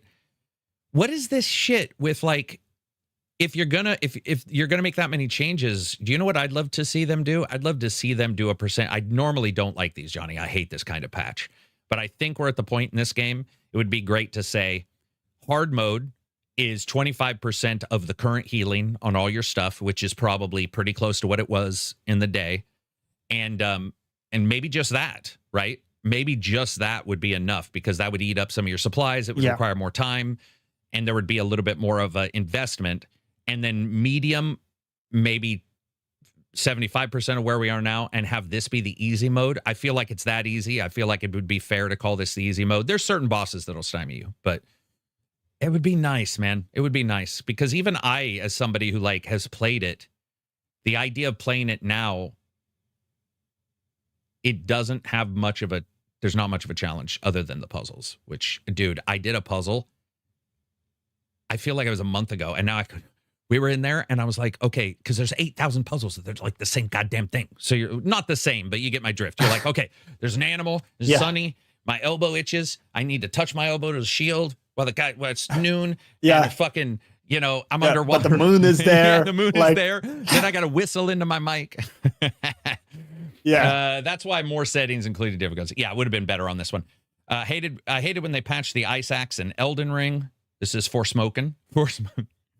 That's funny. For smoking. Oh, for smoking. So good. See similar things happen with Mon Hunter Wilds. Yeah, I saw that as well. Yeah, if this was going to be such a different, like, jump down in difficulty, why not just create a new mode? Like you said, that would make sense. Yeah. It would also make sense if you guys join Patreon. It helps me out. It's one guy against the world, apparently. True. That's the way it feels. So I would appreciate if people jump in. Keeps us going. Keeps us independent. Keeps me from having to go to events. One of the few out there who are like still now, lately. The one person. Everybody's got a team right? now. Because now, oh, dude, everybody's got a team. And now it's like with things going up in price for everybody, you'll see that too. There'll be more of a desire to be like, okay, I guess I will do sponsored shit if half the stuff's going to cost me twice as much. But yeah, it helps the channel or spread the word. But we pimp it on here, and I don't pimp it enough. I was listening to Rory a couple days ago, out of the blue. He got a little pissy, and I told my wife, I'm like, I think he's talking to me. I think he's talking to me personally.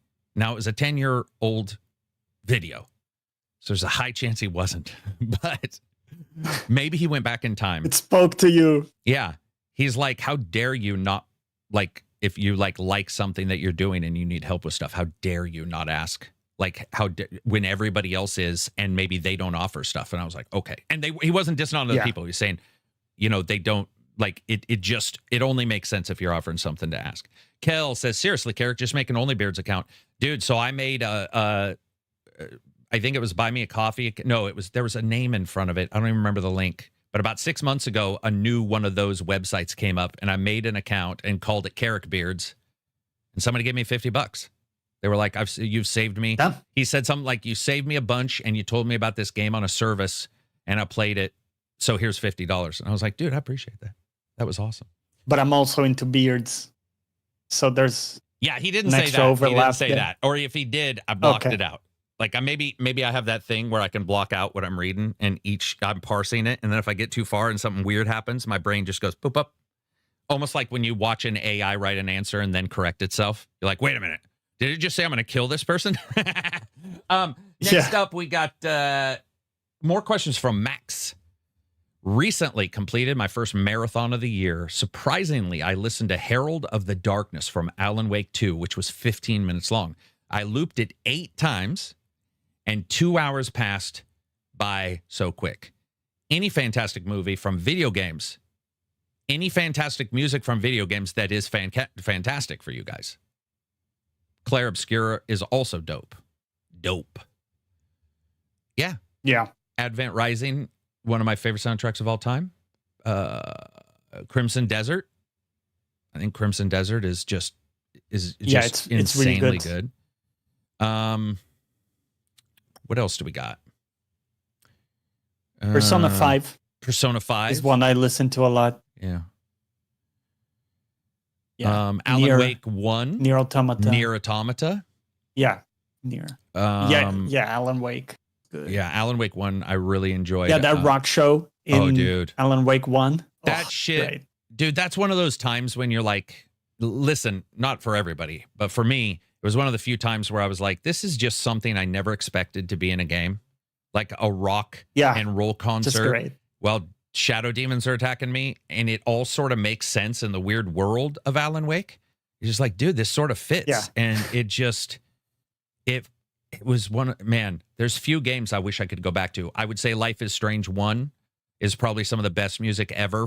I think Life is Strange probably has some of the best thematically anchoring music, where the music anchors the story and the story anchors the music. And when you start out in that first game and you walk by the lockers and and listen, it's emo music. I'll listen to emo music. It fits those characters and what they'd be listening to. And I was like, I remember first hearing that song, and I'm like, if they even nail one or two more songs, this soundtrack is gonna be like one of my favorites. And they nailed every one. Mass Effect. Yep. KCD2. I guess so. That one sort of slipped. I mean, I liked it, but I sort of don't think about it much. I'm gonna have to go back and grab that again. GTA Vice City. Chrono Cross. Don't remember Chrono Cross's music. Doom is really good. Yeah, Doom's almost always got. I still use that for workouts and stuff. Yeah. Just put that on, and I understand why people didn't love the current music at all. I know a lot of people who loved the new game's music and a lot of people who didn't. I don't know of many people who were middle. I think I was more middle. I liked some of what they did, but it's very hard to follow up a situation where that artist had issues with the developer, and there was all the hubbub, and he's a great musician. And so you get that thing where it's hard to like, even if you wanted to, it's hard sometimes to move on and be like, I like this. It's like when your lead singer gets replaced in a band, or it is. Yeah. It's exactly what it was just like. Is a bit more safe, a bit less like memorable. Yeah. It's got a different thing to it, which maybe helps in my brain, maybe helped because it was, but at the same time, maybe made it worse. It's hard. Surprised Halo hasn't come up. Yeah. Halo's old, but I liked Halo 1 for sure. Do they have good OSTs? So Halo, this is ever noticed. They do, but it's very difficult. It's like your first girlfriend if she's not a piece of shit, or first boyfriend if he's not a dick. Fun memories. Has a dick, but not a dick. Yeah. And they're so like da da da da da da da da, and it's so iconic that when I hear or play the other games, I hear the Halo 1 music. So like, because it's so iconic, and they do their repeats, you know how they do the alterations of the theme of 1 into 2, and the monks in 1, then the monks in 2, then in 3, then in 4, that kind of stuff. But yeah, it's great. I mean, yeah, they're great music anyway. And then my favorite of all time, we just had this discussion. I'm going to put my foot down. The favorite soundtrack of all time is for sure 100%, without a shadow of a doubt, Outcast, the original game, which I went back and played that game recently, and to get that running on a PC is fucking, or at least my PC, is hard as shit. But I don't know what it is about that music, but I fucking adore it. Still hits. Oh, dude, it's so good. Hero on Biz, $5 super chat. Thank you for the podcast. Appreciate you guys. Thank you very much, man. Appreciate the super chats that keep us going. Driver Series had a good soundtrack. Down, down, down by the river. Doom Dark Ages soundtrack was sorely missing Mick. Yeah. A lot of people don't think that, but a lot of people do. Like, I am going to be honest, too. I don't know about you, Johnny, but I do feel that sometimes I am okay with if a series goes on long enough, switching out the composer completely, too. Depending, Assassin's Creed has a lot of different composers. David Bowie was in Omicron. Good guess, but David Bowie sang did all the music in Omicron. And I'm telling you right now, I love that music, but David Bowie, sort of a freak. Back then, he was still doing sort of his, what do you call it? Like, maybe experimental. Did you ever like David Bowie, dude? Yeah. But did you like him because he kind of a mixed was bag. Talented versus like the music? What I always loved was how unexpected the melodies were and like how melodic everything was. I loved that. Like a lot of songs didn't click with me, but that aspect I always valued.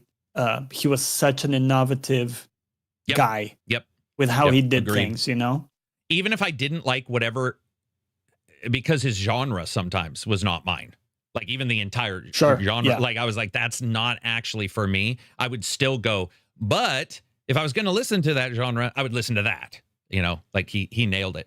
Brunch with Rob, $25 super chat. Thank you very much, sir. With the boom in hybrid mobile gaming and hardware prices, hardware constraints can encourage devs to optimize performance and rely on tighter gameplay loops. Does this result in better development or optimization practices? So, absolutely can for some. This is a cop-out. because not everybody's going to learn that lesson. It can for some, it won't for others, but I will tell you, don't expect it right away.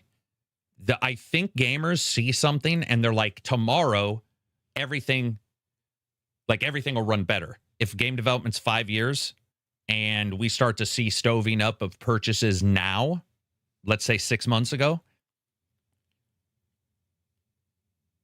a year and a half to 2 years will probably be when all the developers sort of realize that things aren't changing and they can get money to switch from whatever they were doing to optimization, because you don't just magically get to do more optimization. You may already have it that we need 6 months of optimization. And now here you're like, oh, people didn't buy cards with 16 gigs, which, by the way, is the biggest hit in all of gaming right now. Ignore the cost, ignore CPU, ignore GPU speed. The biggest problem we are facing is 12 versus 16 in RAM, because almost every developer and every engine was hinging on the 16. That, like, you know, and I think that's a fair number. I think 16 is actually where you can fit in what you want to fit in, get good textures, do some compression. Yeah, I would say you won't see every developer do it either. We're going to get shit games, man. Too many games, right? Too many games to get all good games. You're still going to have that person out there who releases the game that just needs you to have a 4090. Maybe not a 4090. Yeah. There's very few of that, but you know what I mean. Yeah, for sure. If you didn't have your 5090, do you feel that, like 5080? 5080. For me. I do this every time. If you didn't have your 5080, would you be thinking of a 5080 if you had your 3080 Ti still?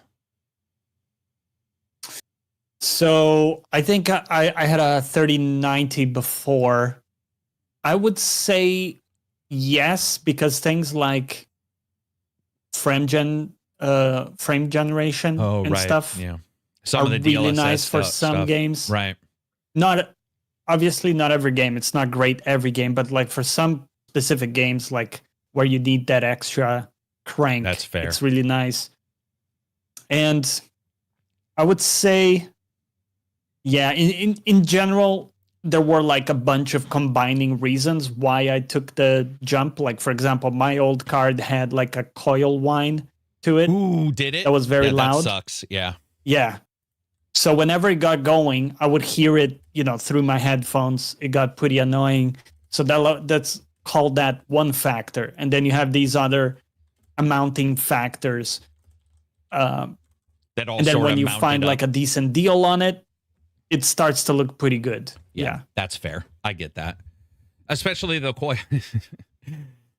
It shouldn't be worth that much money, man. But if you've got something that makes it sound like a belt in a car, dude, I've seen people who like go to the shop and the shop's like, dude, that belt needs replaced, and or to get rid of this squeak and whine, we need to replace it. And they're like, well, how much is it? And they hear the price and they literally are running out the door.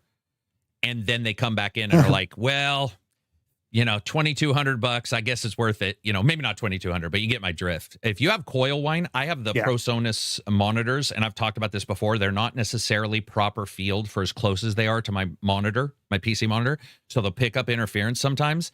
Dude, I will be in another room talking to you guys, and my wife's like, dude, your hearing is like a fucking bionic. But I'll be sitting in there talking to you guys. I'll be like, yeah, man, I'm going to play.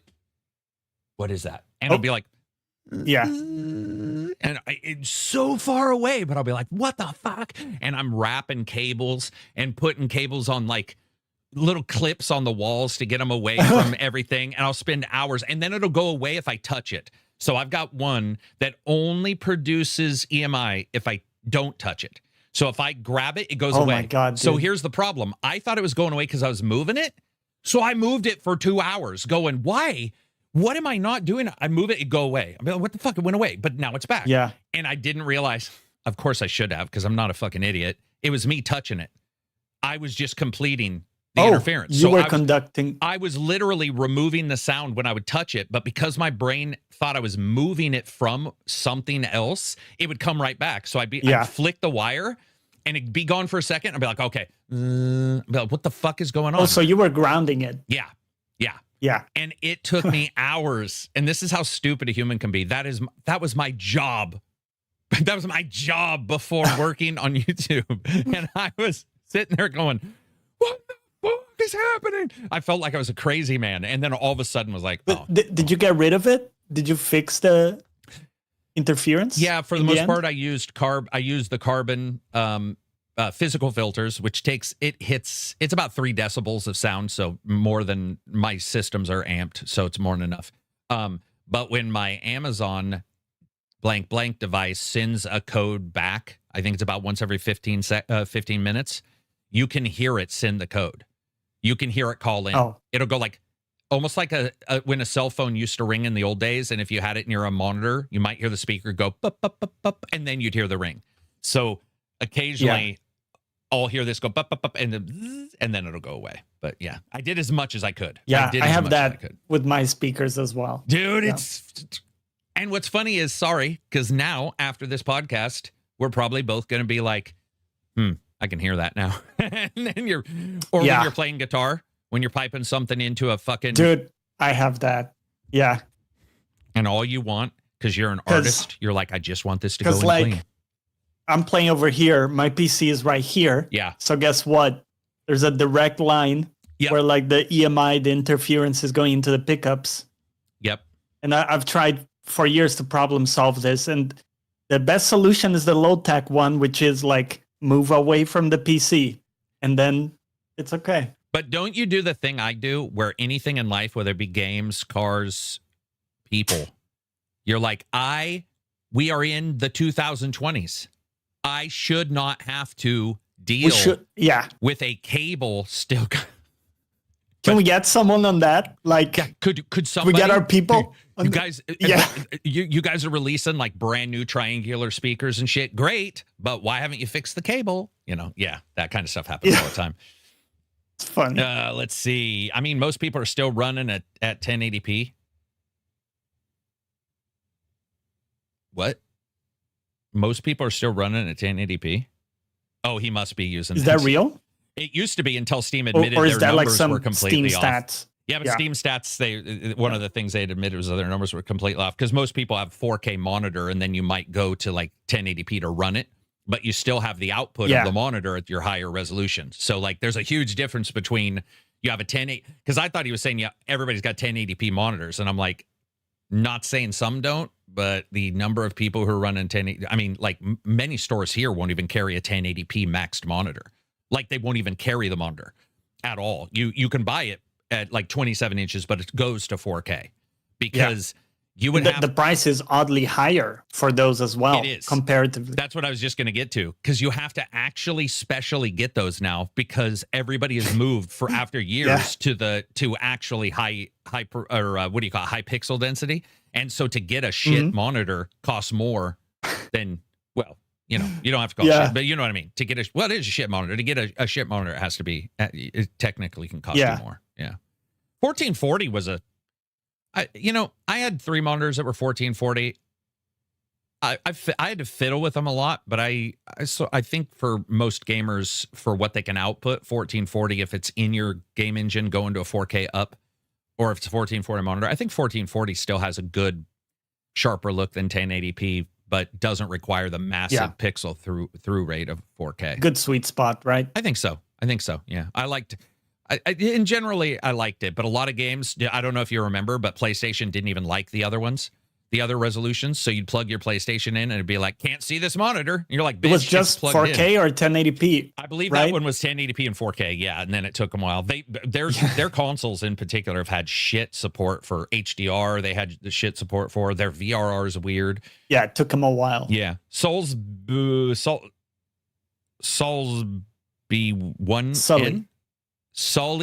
by one N. Sully's Bine. Dude, that's a weird username. $10. Busy on shift, meant to join earlier. Did you guys talk about the upcoming Lord of the Rings game yet? Praise Odin. Praise Odin for sure. But I'm going to be honest, didn't hear about a new Lord of the Rings game. Wait. Did you? I didn't hear about that. Dude, how did this escape me? Sorry, man. I didn't hear about that. We'll look it up. Unless we're getting trolled here. Dude, it's Gollum like 2. 1st of April. Gollum 2. By the way, we're coming up on 1st of April. Get ready, Dude, I don't have the mental ability to prank anybody, let alone energy to do so. Do we have any?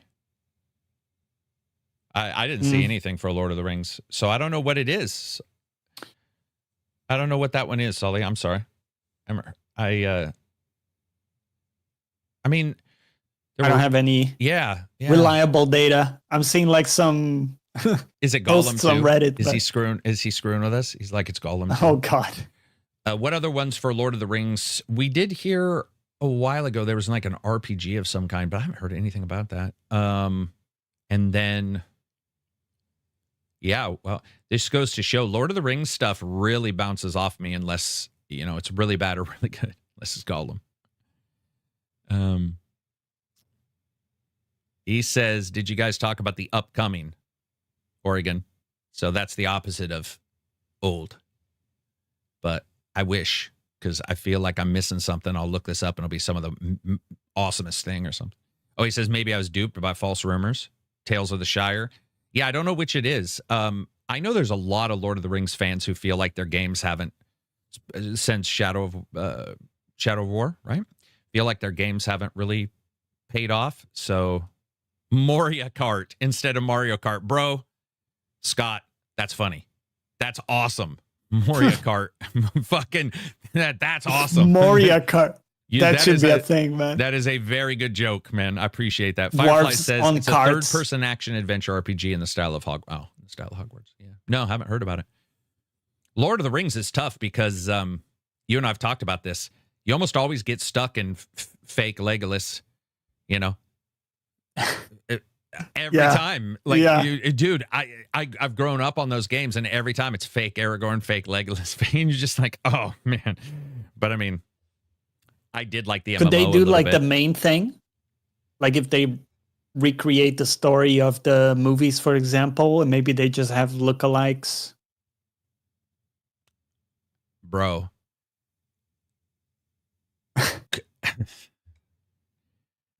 We're past them enough for sure that you could.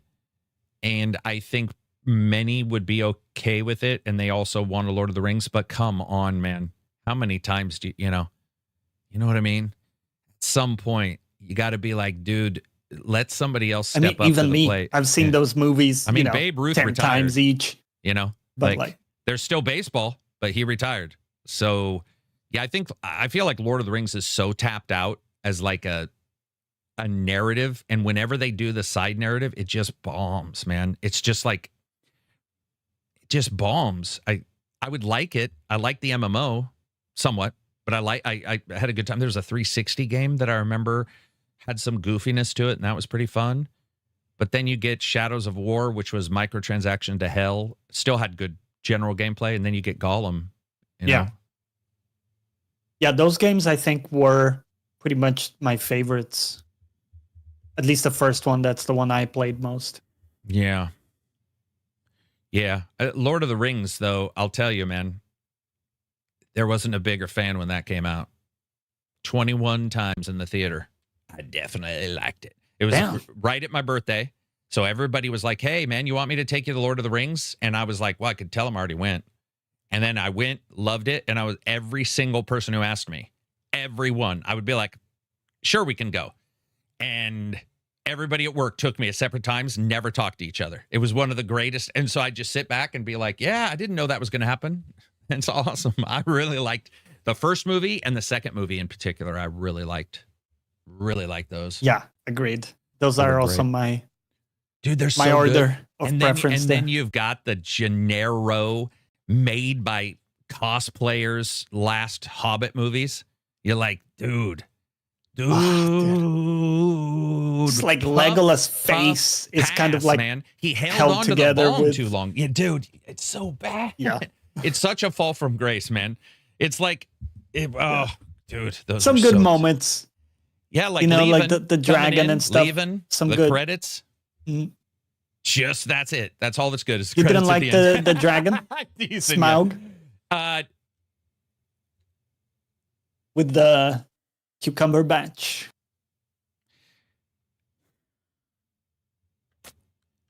Little too fantasy, a little too janky looking fantasy for me, but I like him.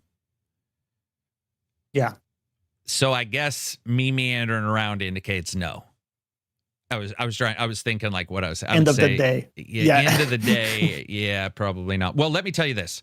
Watched the first 3 movies well over 10 times a piece, but the first one I know well over 21 times because I stopped counting at 21 and then I bought it, which is even worse because I watched it on repeat. And then 2, watched on repeat, just, dude. And 3, I watched a single time. Terrible. Oh, fuck. I have like going away PTSD now because of that fucking movie. Like he's still saying goodbye somewhere. He's still out there saying goodbye to somebody. Like it was terribly edited. And I watched The Hobbit. I walked out of one of them, and then I think the other I watched at home. But it was just on. Did you see the Harry Potter TV show though? Did you see the trailer for the Harry Potter TV show? I got to admit, bro. Yeah, the trailer came out. I got to admit, it wasn't as bad as I thought. The kid looks more. Is like that because Harry you thought it was going to be terrible? So your expectation was here. I'm going to be brutally honest. I didn't know there was a TV show coming out until the trailer was literally playing, and I didn't know if it was. I didn't know if it was AI. That's how much I didn't know there was a show. And that's the age we live in. You gotta always wonder. I remember talking about the casting with somebody, but I think in my brain I was just talking about the casting if they did a show and wasn't really putting 2 and 2 together that they were like saying, because we talk about shows a lot. I think I didn't know, but yeah, overall, for a TV show, I think they can dive into stuff, Johnny. I think that'll be cool because like a TV show where they don't have to 2.5 hour it and they can be like this, like let's say this series is one book or whatever. I don't know how they're gonna do it, but let's maybe spend some more time with the teachers, with the classes, and moment to moment. Yep, it'd be very cool. What else do we got for news? Anything? I needed to check with you. Have you seen the One Piece show? About half of the first episode. About half of the first episode was all I had a chance to see. Didn't hate it. Okay. Yeah, didn't hate it. Okay, I was gonna ask because maybe you walked out halfway. No, walked out of my house. I'm just standing outside. Like I'm done. I'm my face against the door. My wife's like, "What are you doing?" I'm just waiting for this piece of shit to get over. No. So here's the thing. Since it's real life, since it's like live action. Yeah. To me, it's just a superhero show with a weird fiction. It's much easier to take than when it's animation where you may not like the animation style. You know how it is. Some animation styles you might agree with, you might love, and then others you're like, this for whatever reason is not working for me. I don't think I would have a problem watching it. Because I just treat it as a bunch of people with special powers. Yeah. And then the rest is great. Because I think I like that. The camaraderie with the party, the team stuff, like some of the banter that would really speak to you. Yep. And like there's some noble, cool stuff there. Yeah, and I like group stuff anyway. Sounds super sexual. Yeah, I like group character stuff in shows. It did sound bad. Really weird. Yeah, but yeah, dude, when you get like that team, like we're team no matter what, or I sort of dig that. It's why I like certain shows that I like that people when they hear that I like it, they're like, "Whoa, I'd never expect you to like it." I do like that, and it looked Yeah, it was like kids with superpowers, and I'm sort of into. I like Stranger Things isn't the same, but anytime like a kid or even an adult has a superpower and how they deal with the world is cool. Even though here, a lot of people are overpowered, but yeah, I'll watch it. Yeah, I think just turning it on, letting it run is probably how I'm going to do it. We got a question from Max. He says, last question. He promises, but I don't know if this is true. He says, Crimson Desert brings back old school exploration and rewards gamers for seeking adventure. This is meant to be celebrated without hand-holding and being a game that's filled with value. However, are people just seeking attention when saying they will refund or throwing tantrums when the game needs time to learn? Are games supposed to innovate or iterate? This is long. When games remain stale, people complain, but when games try something new, pushback is loud. What's the right balance? Or should game companies ignore early critics and make games that they want to do and stay true and not become another Ubisoft? So he did a good job just pissing off everybody. Because that's all over the place. Yeah. Especially because the number of people I know who like Mirage or Shadows or some of their other games is really high. So like it's very difficult to say another. But I will say later critics also didn't like Crimson Desert, including later gamers. So it's not like it was early and magically there was a day where everybody was like, we all like this one game. No one dislikes this game. Mm-hmm. Yeah. So I think that's a pretty black and white way of looking at something that is completely gray. And Johnny and I have talked about this, but I talked about it with Solar even more today, which is imagine going into a sequel. Well, and you and I did talk about this, but you go into a sequel and you're like, if it's completely changed, why is it a sequel at all? Like why? Yeah. Why is the name? Why is the name that? And then if it cribs too much from other games, you're like, well, that's just a copy. I think no two devs are alike, and they'll do whatever they want to do. And free market is what's going to pay off. Like people will buy certain things, they won't buy certain things. But I think it is sort of unfair to devs to say like that they didn't or they did listen more. They could have listened to us with with some of the fixes, but now the fixes have got too much. So maybe that's worse. Yeah, exactly. Games are hard, man. I think that is the point, isn't it? That you can't please everyone. Never. And at the end of the day, you need to have a strong vision of what it is you want to create. Yeah. And then that's either going to land or it isn't, or somewhere in the middle. And I think with Crimson, some stuff is down the middle, where some people liked it, some people dislike how it plays. And it's not good enough for us to say it's something new or innovative. That's one element that you could view as a positive. Yeah. But then is it fun moment to moment? And for some people, it hasn't been, maybe, with the controls and some of the weirdness. And I think that's where the rubber meets the road. Yes, you can innovate, but it should be in service of what you're creating. Is it elevating your thing?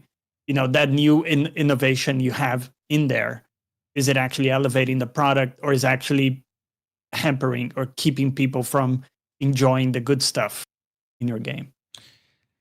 I would go so far also to say that the game is really hearkening back to older games, not as much innovating anyway. Like, I mean, it's definitely Elix. It's a lot of old style Red gaming. Dead controls inspiration. Sure, but I'm talking literally like Daggerfall level stuff, like ancient level stuff.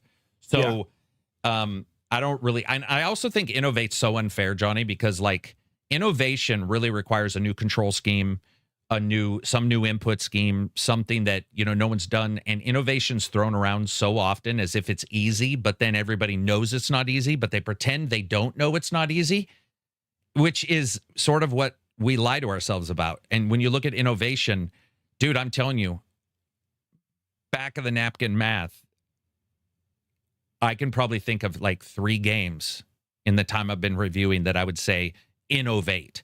And I bet you, even if I looked at those, I'd be like, more tied to a new console with new abilities, new graphical abilities, new performance things like Spider-Man with quick loading, and is that an innovation of Spider-Man? It absolutely is not, right?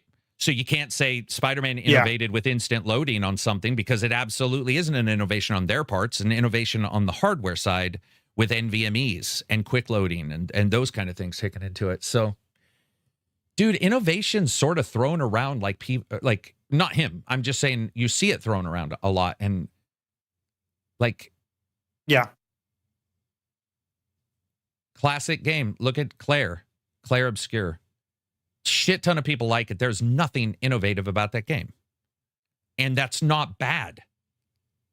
But it's not bad. Like I think a lot of people would be like jumping in their seats now when you say that, because to them it would seem like it was a if you haven't played innovative a turn-based game, or maybe RPG unique, or a QTE game ever in your life, it would be innovative. But all those exist. Yeah. Like, okay, yeah. I mean, I see your perspective, which is everything is building on prior blocks. Right, because to me, innovative would be it would be like it's a massive jump. No TV to TV, that's an innovation. You're like a whole new display style, like a whole new thing, right? But when you're looking, and I have nothing, like, that's not a diss even on Expedition 33. It's the idea that, I'm being honest, when I look at most games that win the Game of the Year awards, which is just, I'm talking to like the general audience who cares about that. Most of them, I wouldn't say do something innovative. I would say the one that felt like it was trying and succeeded sometimes would be not Twilight Princess, but Tears of the Kingdom, with the construction ability. But that ability is quite literally stolen from 1,000 other games. And the reason why it worked there was because Zelda already had non-innovative Zelda gameplay elements that have consistently not innovated. They have been, in fact, very solid. So why innovate? If they're very solid, I mean, look at it. Look, dude, it's the same all the time. And that's awesome because they're so good at delivering into that space. Because those are some of the best games of all time. But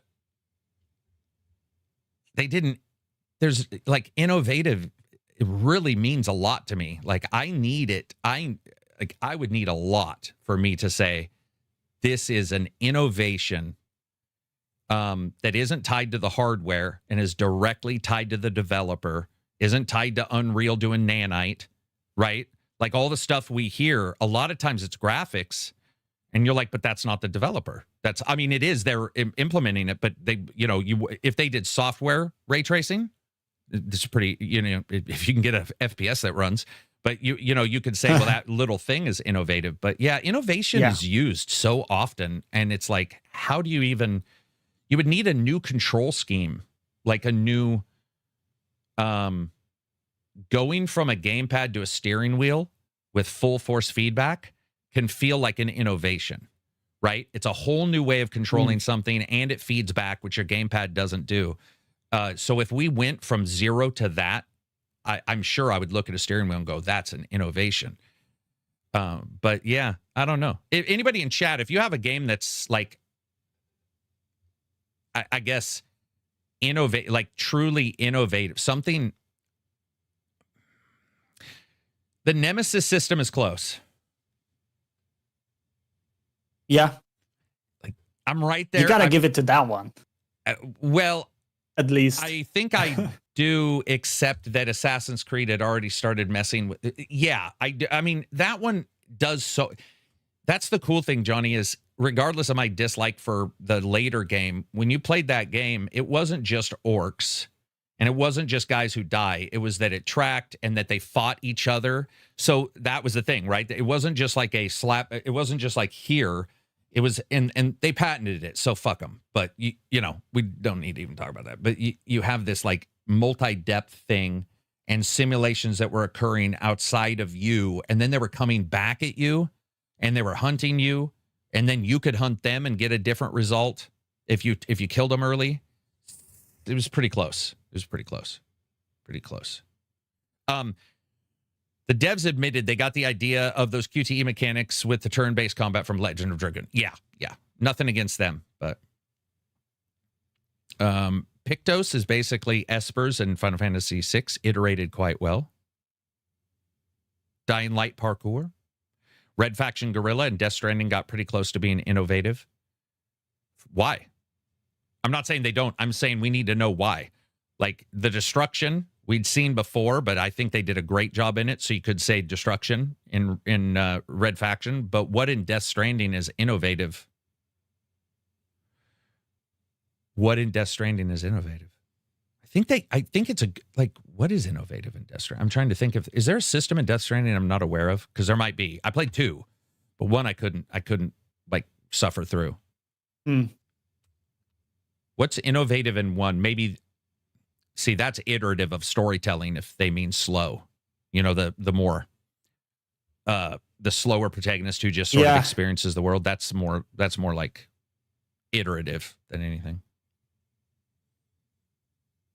Yeah, it depends on how you define it. I'm struggling. I define it via the actual. I mean, when you get to that level, like what we get, but because everything is built on prior blocks, so yeah, when you get to that level, it's kind of hard to find Like, wouldn't we all agree that going from normal panels to VR, even if that VR was shitty, there's an innovation in display tech, an innovation in immersion? I think you look at even the first crappy VR, right? I think it's pretty fair to say, sure, that is an innovation. Did it continue? No, it did not, or it tried. We're having some issues in the VR sector, but I think that's innovative. Innovative also doesn't necessarily always mean good. You can have something that is an innovation and you're like, oh, that's not going to continue on the market. But the idea was pretty good. Yeah, like the mini disc from Sony. They had a ton of games that are MMOs that let you build structure across multiplayer games. I mean, there's literally housing in like ancient ass games from MMOs. See, I guess that's the thing is like. See, that's the way I was thinking, which is they've done it in a rather unique way that I view as players? Like is that pretty iconic. Part? Well, not necessarily just like the way stuff looks and is presented in that game. Huh. Talk about Death Stranding. Like some of the structures and the design of everything, that felt iconic. But again, I don't know if that word fits back here. Now, weirdly enough, I actually like your thing. Iconic better. I actually think iconic fits better. Maybe that's a better, because to me, that's what Expedition was. Some of the stuff to me was like striking, iconic. And maybe that's a more useful metric than is it innovative? Yeah, because sometimes you'll see an icon in music or whatever, and you're like, well, they're not the most talented, but for various reasons, things come together and they become like an icon for that time, for that thing. But it doesn't really require innovation, because like everything in Crimson Desert's been done 1,000 times in MMOs. It's all cribbed from MMOs. But so like, go on. Sorry. But if you allow for small adjustments, so like you can leave shit for people in a ton of MMOs, but can you like leave it and only some people show up to see that thing? Well, yeah, because we saw, or can they leave a message? And you're like, well, you can leave a message in Dark Souls, so like those kind of things. That's why I think iconic fits better, because like his fitment that he sort of did, I feel, is like shrinking it down to your friends or the people you have connected, leaving useful things, or, well, not useful in my case, but useful things for somebody. Because I just got unlucky. Yeah. I guess that's the other thing, is you might get a bunch of shit in your world that is like completely. I think mine was 50-50, where I was like, oh, this is useful, and then like 50% of it wasn't. You sort of got the bridge alternate. Where you didn't but need I think one. Your words, yeah, dude, all the time. I'd be like, come on, guys. But I think you're right. I think technically the best word in that way is iconic, because it allows for all those. You can still say, hey, focuses just like a good rapper that people say is an icon. You're like, well, dude, people have rapped tomato and potato before and made it sound like they somewhat rhyme. It's not that crazy. But then because of all of the stuff that they put together, that focus just sort of hits. I think that's a better term than it just works better. And it's not so hyperbolish as to be like, because, dude, we see this innovation all the time. Oh, my God, this innovates on the racing formula. How many fucking times have we heard that? This innovates on the racing formula. This innovates on the This is a 2D with a brand new innovative control scheme. And you're like, dude, it's quite literally jumping and sliding. Word. Yeah. But iconic takes time to get to the icon part. Takes people experiencing it. Yeah, that's a good point. It's a good point. I hadn't thought about the iconic thing. The gacha system is definitely a negative innovation. Huh. I mean, that's sort of right. Oh, come on, man. That is sort of right, though. That's a good point. Did you see Crimson Desert? This is Johnny wrote this. Crimson Desert debuts in first on the UK retail. I mean, I think it's first in most places, but UK retail charts as well. Yeah, it's nuts, man. It's been... probably one of the biggest like releases, certainly on Steam recently. Yeah, there's been a lot of games that have sold more, but like it hasn't, they may not be talked about as much because maybe their prices are less. So it's easier to sell the number versus, because right now we're not looking at profit, right? We're looking at like how many total titles have you sold? And so you might see some that are unfairly compared to it, and you're like, well, that's not really fair. That game cost $9. You know, this game's game's 60. So yeah, no, it sold well. I really do, unfortunately, because we've experienced it, I'm sure you have. I do feel that unfortunately the bugginess and issues did hamper whatever that number would have been. It would have been a good deal higher, and when I mean a good deal, I mean easily, just by looking at easily it could have been $1 million higher if that many people didn't look at those scores and hear about the stock drop, which fucking hate stock market shit. Like, you should look at the sales. Yeah. The stock market should be related to that, right? It shouldn't be related to me disliking your buggy game. By the way, I like this game, but you get my drift. It shouldn't, because that also puts fucking natural focus on a review. Imagine if you were the only person who disliked Tears of the Kingdom and you put your review out, and you're popular at the time. You put your review out and it craters the stock, and you somehow hear about that. It's going to take one hell of a person to not let that affect them in the long run in some way. And if they're an empathetic person, more so. And you would probably want an empathetic person. You know what I mean? Because that person's sitting there going, holy shit, dude, I just didn't like the game. That's it. Nobody got cancer. Nobody died. Everybody's got their limbs. Why the fuck? You know, and that's what happened. They lost 30% of their stock in one day, man. In one day. And they didn't even have the sales. And now look at these sales. And they can't. The reason why this pisses me off, guys, you can't get a positive until you get back to the 0 point. So if they lost 30%, they can't gain 30 and be happy. You have to gain 60 to gain the 30, and then another 30. And then you're constantly looking at it going, what if we plus 60? If we hadn't had these issues or these people, you know what I mean? Like, it's you digging yourself, not influencers, but investors or just the stock market digging a company a hole because the game didn't reach 90. It got 8. I mean, what's it at? 78 or something on open? Yeah. Or something like that. It's like, dude, okay, great, whatever. Some of my favorite games are 65. So, like, just quit fucking panic selling. Hate it. Pisses me off. I mean, what a weird way to react to shit, man. I'm surprised more games don't do this. People love an immersive world with lots of variety in what you can do and even the social aspect, but don't have the time for MMO grinds. Yeah. That would be pretty tough, though, because you can tell this is an MMO. It literally calls home. I mean, to launch it on the Xbox, you quite literally had to put it in airplane mode. So you're going to see very few games like this because this is an MMO. I mean, you're going to see... They've already talked about a possible co-op thing, even though this morning they said most of their team is working on the next game and they moved on. I don't think we'll get DLC unless a small team is able to put it out or we get, they have something ready. But I don't see many games, making like this kind of game because it's a weird title. I mean, it's weird. Yeah. It is. It is. It's weird. Yeah, it's an odd one. Maybe not innovative, but it's an odd one. Not, but it's an odd one. It may be one day iconic. We'll go with that.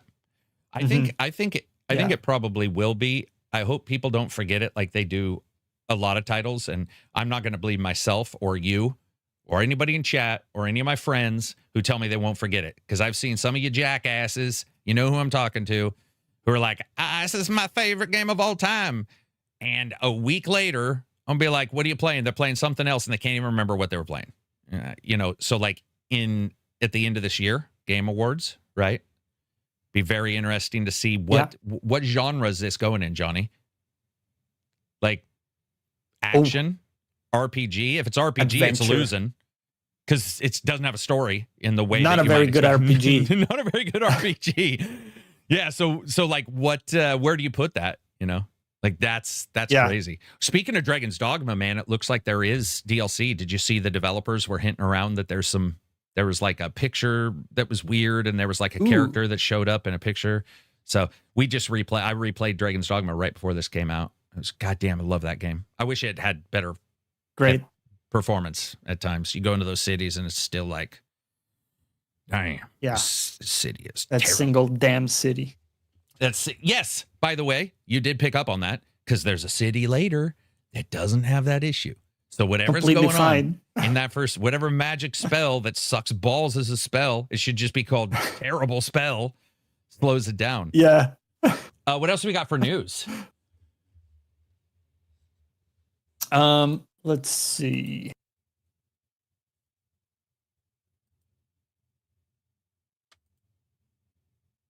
Well, one news from me, so it's not really news, but just something I was excited to share with you.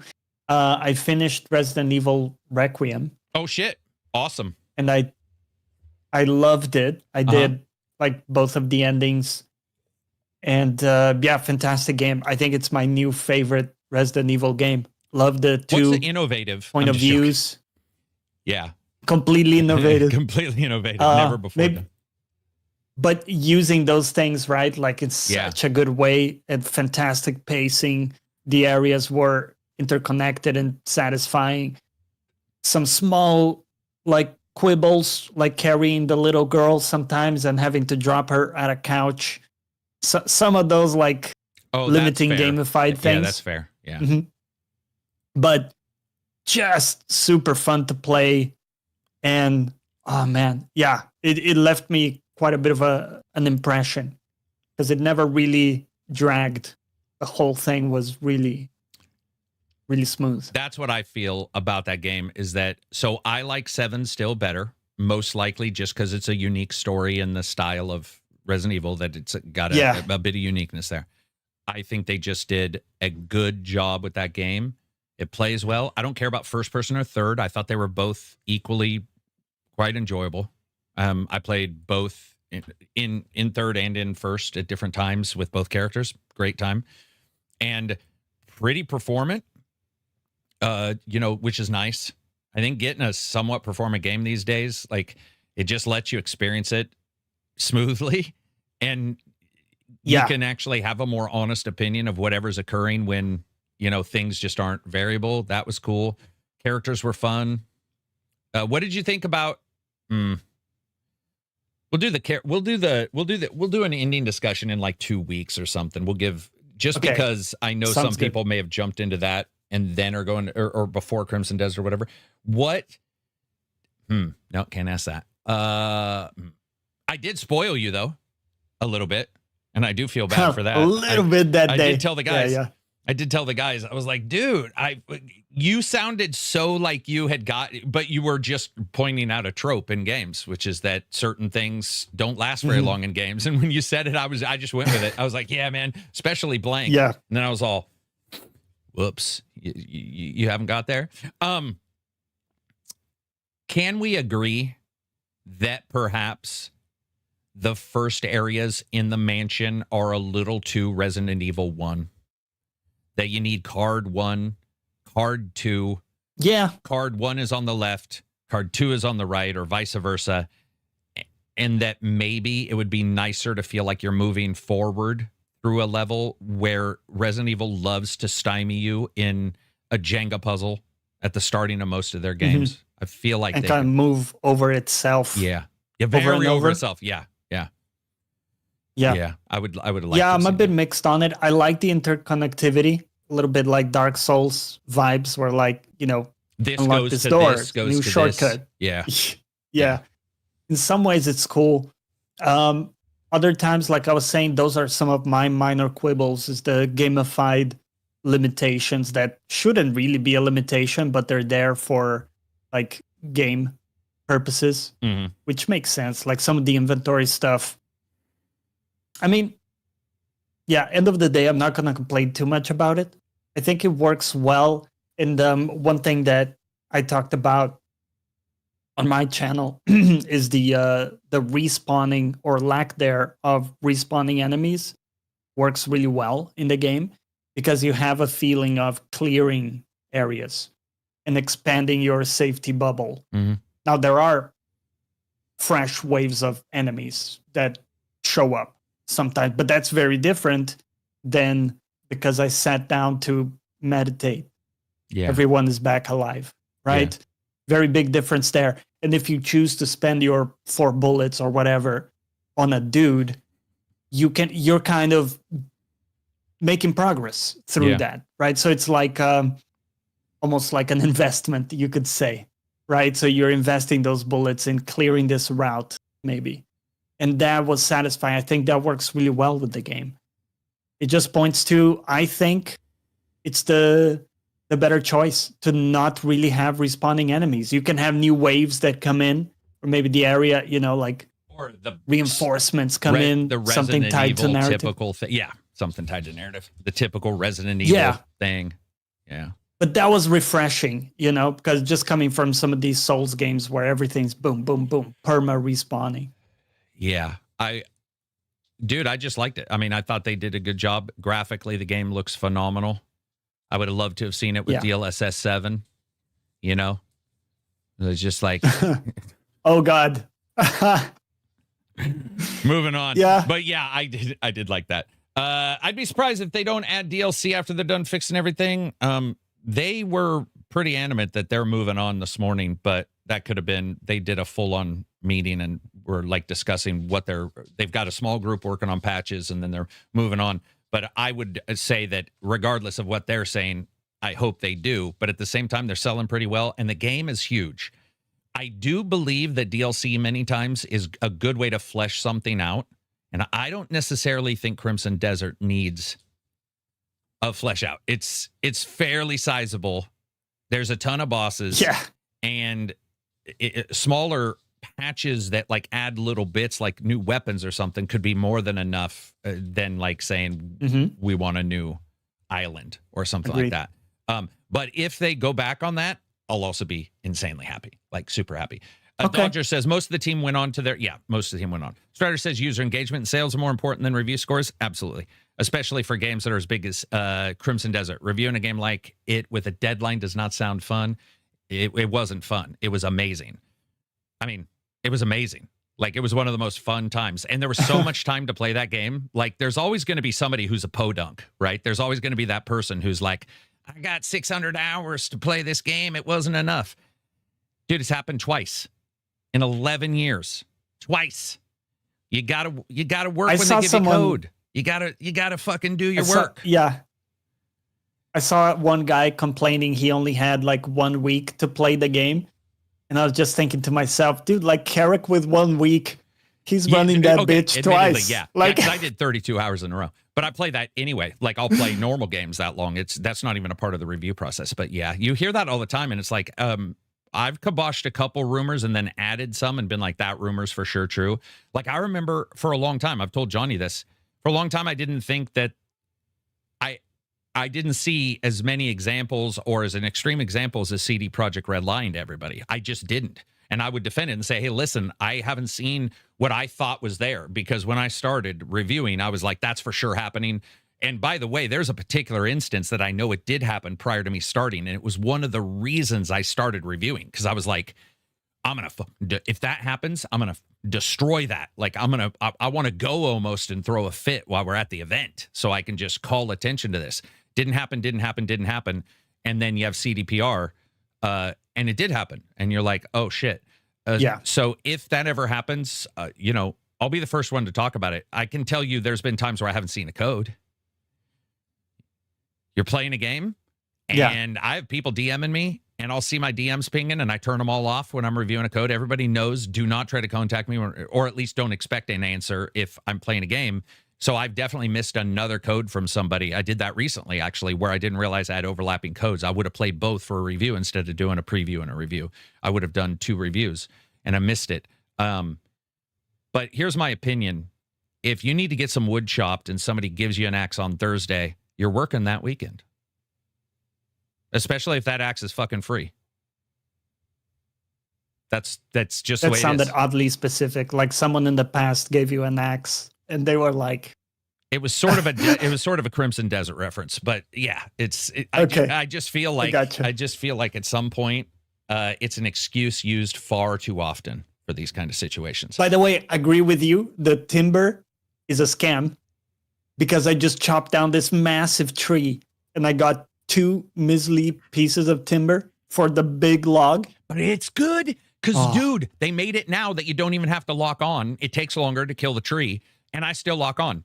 I just turn a podcast on, and I'm like, oh, and I just keep chopping the trees. But yeah, you don't get much, right? You don't get a lot. No. Let's see. Sup, my man? What's what's up? What's up, Addict?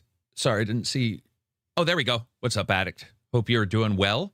I enjoy how it respects players' intelligence a little. I would agree with the a little. Lord says, I had no time. They gave me the code when it came out. Yeah, I've had that too. Like Life is Strange reunion. I contacted them and like, man, we're getting ready. And the response was like, that seems like an odd response. There was a couple little back and forth. And I was like, you know what? I have a feeling they're going to protect the story. So I purposely had something aside, and I'm glad I did. And it happens. I genuinely have no issue with the developer saying, hey, listen, we don't want spoilers, man. Have you played that one or not yet? Yeah, about 2. I watched Reg for about 4, I would say, and then I played about 2. Yeah. So it's wrapping up a lot. It's got a bit of wrap-up-itis because it says last time on Life is Strange when these 2 amazingly hot chicks, you know, and you're like, okay. And then you also play it. You don't play that, but there's a lot of like putting things together that I'm like, dude, you already gave me let's do this. Let's just get in here. And you've already given me the what happened last time on Alan Wake kind of thing. I don't necessarily need it twice. Yeah. But at the same time, I love these characters, and I know that this will be technically, unless something else happens, the last time. So, you know, generally the last time. And I know I'm gonna screw up the ending. I just have a sinking feeling. So I'm probably gonna play this twice because, from what I understand, there is a shit ton of stuff you can choose and do, and it affects the game world. So I'm like, all right, I'm gonna have to. Yeah, I always end up getting the shit one. So do I. Like somehow to save one measly person, I've like destroyed an entire city or whatever. Yep. Like I don't know what happens because I know those games, but I swear to God, I get to the end and they're like, and also my choice is always opposite of everybody else's. It'll be like, you did this. 1% of fucking people did that. And I'm like, dude, 1% of people did exactly what you're supposed to do. So I don't know. Either I'm homicidal or everybody else is, and I'm firmly going to have the ego here. Did you tell Blonde Blazer about her visible nipple? Yeah. Dude, you never let your friends go out with something in their beard. You never let a friend who's a girl go out with her nipple showing. I mean, general rule. It's never happened to me. It's the equivalent of a guy having like you got a booger or something. Yeah, somebody's like, dude, and I've had that. I've had good friends let me go, and I'll like look in the mirror when you get in a car, and you'll be like, I got something on my face. And I'm like, oh yeah, you've had that for like 2 hours, and you're like, bitch, get out. Get the fuck out. They're like, it's storming. There's lightning, and we're 5 hours from now. Over. Get the fuck out. Original Karma Funk, $5. I hope I'm right on this, but shout out to you for talking about the Vader 5. You are right. Vader 5 Pro, because it's helped with Crimson Desert. Dude, I'm telling you straight up. Ooh, dude. It does. For sure. It does help with Crimson Desert. Like, if there's any game, the Vader 5 feels a little bit like that does change the way the game plays and feels. The Vader 5 is definitely, for me. At least having back pedals. Yeah. Because they make you press like R3 and L3 at times. It's like, man, really? You want me to press both joysticks in? Dude, the best in this one, scenario. And the one that I looked at that screen for an hour, because I was like, ain't no fucking way somebody wrote that and didn't realize what they're writing, was the hold left bumper, right bumper, then tap left bumper. And I'm like, bitch, if I'm holding the bumper, how do I tap the bumper again? What are you talking about? Oh, man, I was so confused. And I remember when I first got it, I looked at it, and I looked again, and I was like, what the shit? And then because those are attack buttons, I was hitting the attacks on accident. So then I was like, oh, I'm for sure wrong. Yeah. So I was like, okay, this is for sure wrong. So then I tried other shit and then circled back to those moves and finally pulled it off right. And then I do the thing where you slightly shine it and you put it down. And I'd be like, wait, what did I hit? Did I hit a different button? Oh, that was confusing. The best controller is the 2 dual edge map buttons on the fly. Yeah, dual sense is pretty nice other than that shit ass battery. And the form factor and the cost. Is it better on the edge? Yeah. Is it good? Yeah. No. but it's better. Yeah. I mean, can anything be as bad as the original PlayStation 5 controller battery? Nothing. Yeah, the bar is pretty low. Nothing can be that bad. Dude, it's ridiculous how bad it is. Like, that thing, just turn the system on, it'll be 80%. It'll be like, what the fuck? No. It's such a wild difference because I could use the DualSense for one. This is the normal one. I could use it for one gaming session. Yeah. And it's done. Yeah. Right? I need to put it back on the hub. And my Xbox One, I can play with that. Like, I've been playing all week. I haven't put it back on the charger. Yeah, my Xbox One is about, I could be over exaggerating on this because sometimes I'll plug it in when I worry that it might be low, but I would say you're talking like large double digit difference between that and the PlayStation. But I will say that the Vader, it's about in the middle. If there's anything, so I like it because it's got a ton of stuff, ton of options, and it's back bumpers and the bumpers, the new ones, dude. Come on. Why is nobody? Come on. First of all, bumpers suck balls. Nobody likes them. If you say you do, you're lying. Get help, therapy, sessions, go. You can ask insurance to pay. Dude, bumpers suck balls and dick at the same time. They're terrible. And they always feel like they're up here. You know, PlayStations are better than Xbox by far. Xbox bumpers are like suggestions to break things. They're just like, hey, here's some paper mache. Smash it. But when you get the little bumpers in the Vader, dude, it makes you wonder how nobody thought of that. Like how did somebody not realize that is like the best way to do things? And then the ring finger panel on the pads on the Vader, magic. Yeah. All right. Yeah. It's crazy too. I'm gonna have to try one of those. When we took apart the PlayStation controllers, they have some of the worst. These batteries, it's like the Portal's network card. The Portal's network card is less than $1, which is why it does the worst bandwidth ever. That PlayStation controller battery is like that thing is one of the poorest batteries. I remember watching a guy who drives around and he repairs devices. He doesn't have an office. He drives around. And they were asking him different stuff. And he's like, by far, this is the worst. It's just a piece of shit. And that's the problem with these companies, the console companies, is they both made some huge mistakes. They both put in their consoles as well, not talking about the Portal now, the Xbox and PlayStation's wireless cards are horrendous. They are so susceptible to problems. It is ridiculous when you try to use them and I play online. Yeah. I still have used it. I'm not saying I don't still use it, but I can legitimately tell where, like with a lot of tech you have now, online is seamless, not seamless, but it's doable.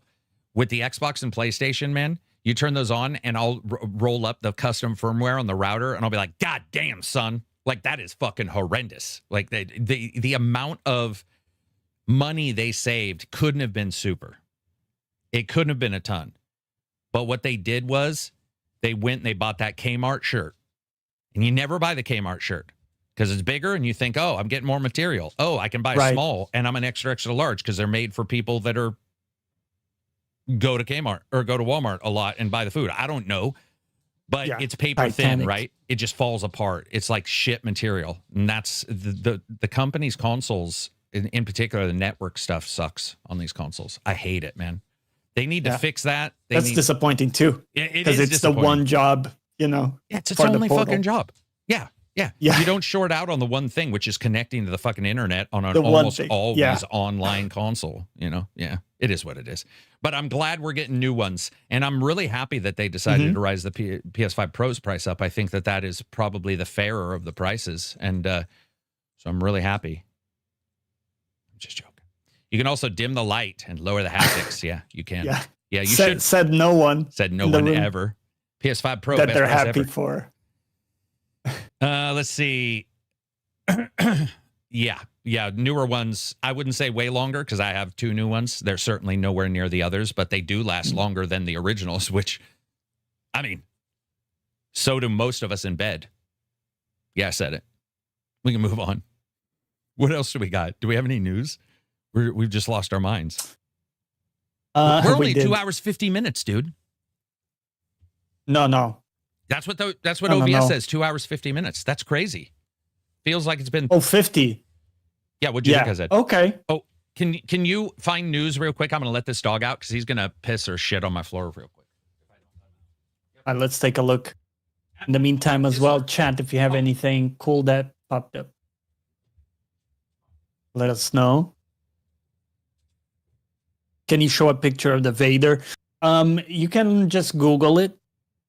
It will probably be easier. Amazon carries it, and they have their own website too. Basically, the Vader 5 has like 2 additional buttons on top of the 4 X, Y, A, B. And it also has a bunch of like stuff in the back. Plus, I think it has an extra bumper as well on each side. It's crazy. I thought you were saying Amazon also has their own website. And I was like, Johnny just dropped the sarcasm bomb so hard. I was out there letting the dog out, and I heard you go, you can go to Amazon. And they have their own site. And I was like, they also got a little website. Yeah. Dude, if you yeah. No, it's I don't have mine. I don't know where mine is. Mine's, I think, in the other room. Otherwise, I would. But yeah, just look up the Vader 5. They're, obviously the custom controllers will probably be better regardless, but the Vader 5 just fits. Vader 5 also has one of the best things that I feel ever. I don't know if Johnny uses them. It's got the tension tighteners on the game thumbsticks, and cranking that high is one of the most religious experiences when you try to play like a golf game that has you go up and down.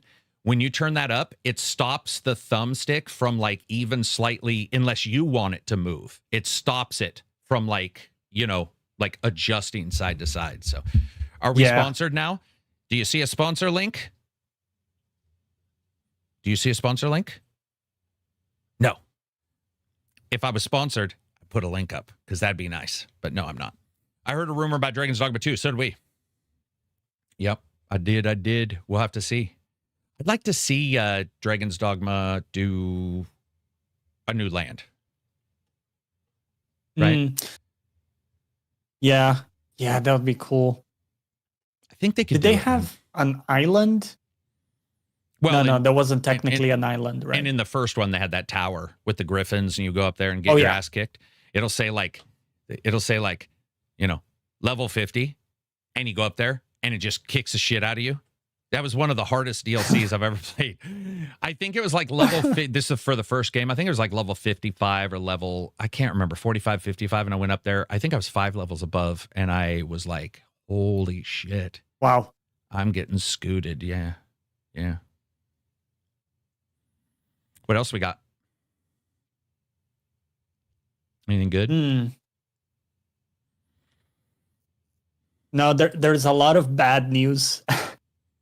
Just more? Like it's the worst year in the UK for game developers. It's like stuff getting closed, people getting laid off. Eternal says supposedly Nintendo's working on a new Star Fox game. That'd be very cool. Yeah. Yeah, I mean, dude, yeah, it's been a tough ass year for the old developers.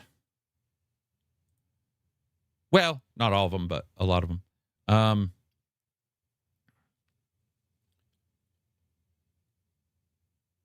Xbox Game Pass try-on shows up with only first-party games. Xbox Game Pass. Oh, okay. I'm reading this news right now, so I had to parse this. This is a terribly written headline, but it basically says, this just came in right when we started the podcast. Xbox Game Pass, the publisher the game try-on shows up in the only first-party games section, sparking questions about whether Microsoft is preparing a major shakeup and adding even more to the subscription model. A mysterious new Game Pass tier. Oh, dude, I'm sorry. Reddit completely, whoever wrote the fucking article is completely wrong. Let me read what it really says. Not try-on. It says Game Pass Triton shows up with only first-party games, sparking questions about whether Microsoft is preparing a new Game Pass tier. Maybe a less expensive one in the middle or something like that, where it's just first-party games. God damn, man. Dude, I don't even want to go into that Reddit thread because I bet you that guy's getting the shit hammered just out of him because he did that. People get so mad, but that was admittedly really confusing. Man, as Crimson Desert nears 5 million sales, Pearl Abyss says it's looking into a Switch 2 port. Damn. I don't see much that they can't do. I think, you turn down the, you turn down the draw distance and stuff like that. I think generally, obviously, resolution is going to take a hit, but I don't see much on there, especially with the CPU usage so low in that game, even with the changeover to the script, how they do the scripting in this versus in normal games. I mean, it's going to be 720p or something, but I mean, 720p upscaled, whatever. The game world doesn't. Yeah. I mean, it can be blurry, which would suck, but it's a very unique game world, enjoyable to explore. I'd probably play it, in all honesty, on Switch 2. I just feel like I would jump in. I can see it. Yeah. You also had in here mods, a discussion. So let's talk about mods. What did you have in mind there? So this is all connected. So let me give you this is all connected. Oh shit. Am I putting the tin foil for this or no? I need to cancel my Netflix. Every family member uses my account. I can't even log in anymore. Gnome says they got it to run on the Series S. Yeah. That ain't the fucking Switch 2, man. So when it comes to mods, there was all this discussion.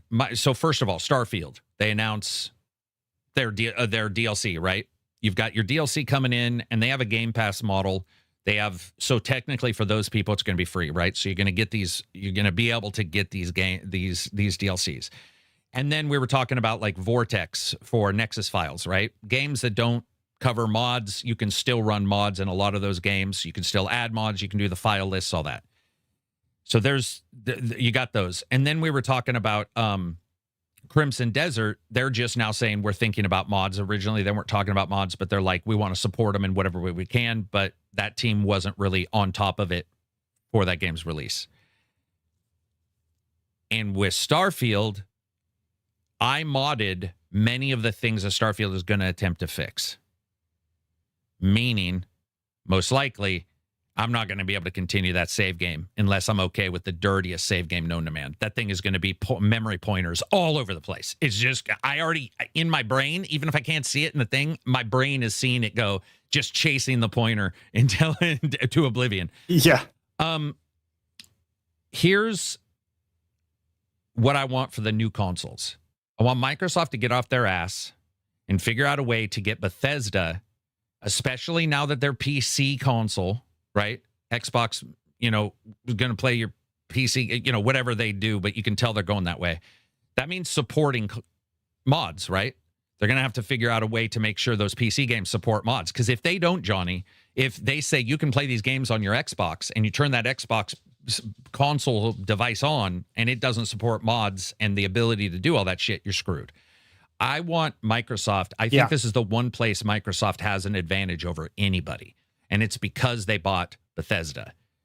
I would love to see them figure out a way, and I talked about this years ago. It hadn't happened. I just really do think that it would be so amazing to have one of the. I would love both of them to have it, but Microsoft in particular, if Sony's not going this route, it sounds like, for Microsoft to say, we're going to get off our ass and, truly mods are going to be supported. Because, dude, mods can even change what you don't like about the game so much. Whether it be your graphics, whether it can be Bethesda faces that look like just hammered shit, until you DLSS 7 them. You get all these things that exist, and you can. I feel like we're all talking about like what it's compatible with, but compatible doesn't mean shit. Like that just means like boot, right? If you're going to say it's going to play these and this and these, I wish Microsoft would have done this earlier when they bought Bethesda and said, hey, you guys and Stalker, let's figure out a way to get these mods. We've got mods in some games, but let's work on making it a more cohesive situation where the tools that do boss, that do your loading of items to make sure they don't load over the top of each other, all this stuff, let's get it built in so that a person who plays on GeForce Now, can play modded game. They play on PC, modded game. They have an Xbox console in whatever form that is, modded game. Sony can do whatever they want. I mean, it sounds like they're not, this is not even a conversation with Sony, because from what it sounds like they're doing, it's not going to be an issue that pops up. But I'm really hoping for that, dude, because I feel like mods are getting bigger. We're seeing like, I mean, almost once a week, we're seeing some huge Cyberpunk mod, or games could literally return to a sales, like a what do you call it? The top tier sales when a big mod comes. We've seen that happen. True. Yeah. Fallout. Fallout. Like that. Fallout because of the TV show. Like, I mean, obviously, I'm just going to say it like I know what I'm talking about when it comes to every like engine. But it feels like that's one place where I would love to see the consoles catch up, because, dude, I realize this, I'm always going to steer towards a platform with mods. Not the PC platform. It just happens to have mods. And even on PC, like the Xbox store is not good for mods, compared to Steam. Even Steam Workshop sucks compared to Nexus files. So they're all, and they're all piecemeal, right? Like they're all fucking everywhere. Yeah. And I just feel like, dude, there's so many. Sorry, I got to take a oh, no, that's all right. Quick toilet break while you continue talking. I'll be right back. But it's one of the things I've been talking to Johnny about. Oh, dude, I'm talking to myself in my own screen. This is amazing. Ooh, I got cat hair on my thing, and I don't have a cat. What kind of hair is that? But anyway, yeah, I honestly do feel like mods are like a place where you could see some huge returns for older games. I mean, imagine playing, like, as somebody just said, mods are keeping a lot of games alive. It's not only that, so ignore everything else I said for a second. I'm also talking about developers supporting a mod so that their game that they want to sell in a hard environment can continue to sell. Because how many of us, you maybe go and play a game that maybe it was popular at one time, but it died, and then a mod comes out later, and everybody's like, oh my God, this mod is amazing. Cyberpunk's a good example. Not in a game that died, but I'm saying a good example of people returning when, you had certain people making mods for that. But we've seen it with multiple games. And the excitement dies really quick when you have 60 to 90 million or more people playing on a device that can't do mods and aren't going to buy in, can't buy into it unless they get a PC. And now when we're looking at PC costs going up, console prices are going up too, but still less. But you look at these PC costs, and mods usually take more power, they take more RAM, they take all that. So the developers will have to take care of that, or just say, hey, deal with it, like they do in Stalker, where sometimes you download a mod and the game might crash. But the ability for players to be excited on console in the same way what I see on PC is crazy. The number of people I see on PC right now who are playing the shit out of Starfield, I don't give a shit if, like, we like Starfield or we don't like Starfield. It's not about that. I'm just saying, I know a number of people who liked it day one, know people who didn't like it day one, and yet hearing about this, the new DLC coming, they're jumping in, and yet there's a dead end there. And that dead end is that there is no support for the mods that are after. And I have a ton of mods for a shit ton of games, many of them not Bethesda. And we're just looking at a situation where it feels like we're sort of removing sales, because we're definitely affecting sales. You can't tell me a mod can't sell games. We've seen it happen. I would love to see a developer say, no lie, man, a developer to say, hey, this is a mod. I played this. I would love to see a developer on a podcast, instead of talking about, our support is over. Great. We invite them on to talk about the next game, but they say, hey, what else is coming on, or what else is coming up is this game I worked on last year has a mod that I just saw, and a bunch of people are playing that game again. And now you're sitting there going, you know what?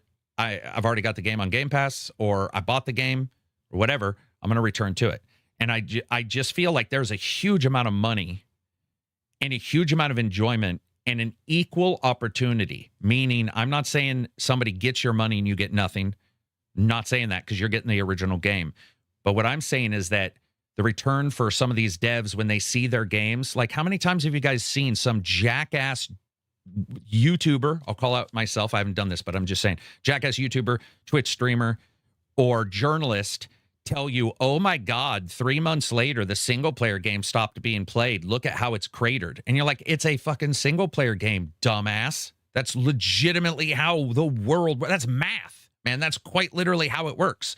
But if you could add mods to it, imagine actually getting the occasional good story from one of these jackasses that's like, hey, people are returning and playing this mod. Empire at War is another one. I just did that too. And you get these mods that people have been working on for such a great deal of time. And, you know, I don't know about Nintendo, but Microsoft is the one who runs Windows. Microsoft is the one doing their thing. Sony has just sort of knocked themselves out of the ballpark. Like, I have no clue what world they're in right now. They're just doing their own thing. So if I were Microsoft, straight up, that's what I would be doing. I would be like, we are definitely going to make sure that people know that if you're trying to sell them a PC/console device, that thing is going to actually do PC/console shit. Because if I find out that thing gets goddamn announced, one of the first questions I'm going to ask is, can it play mods? Because if I'm not able, that would be, imagine the jackassery of that. To be like, yeah, it's, you know, it's going to play your PC games. You're like, is it?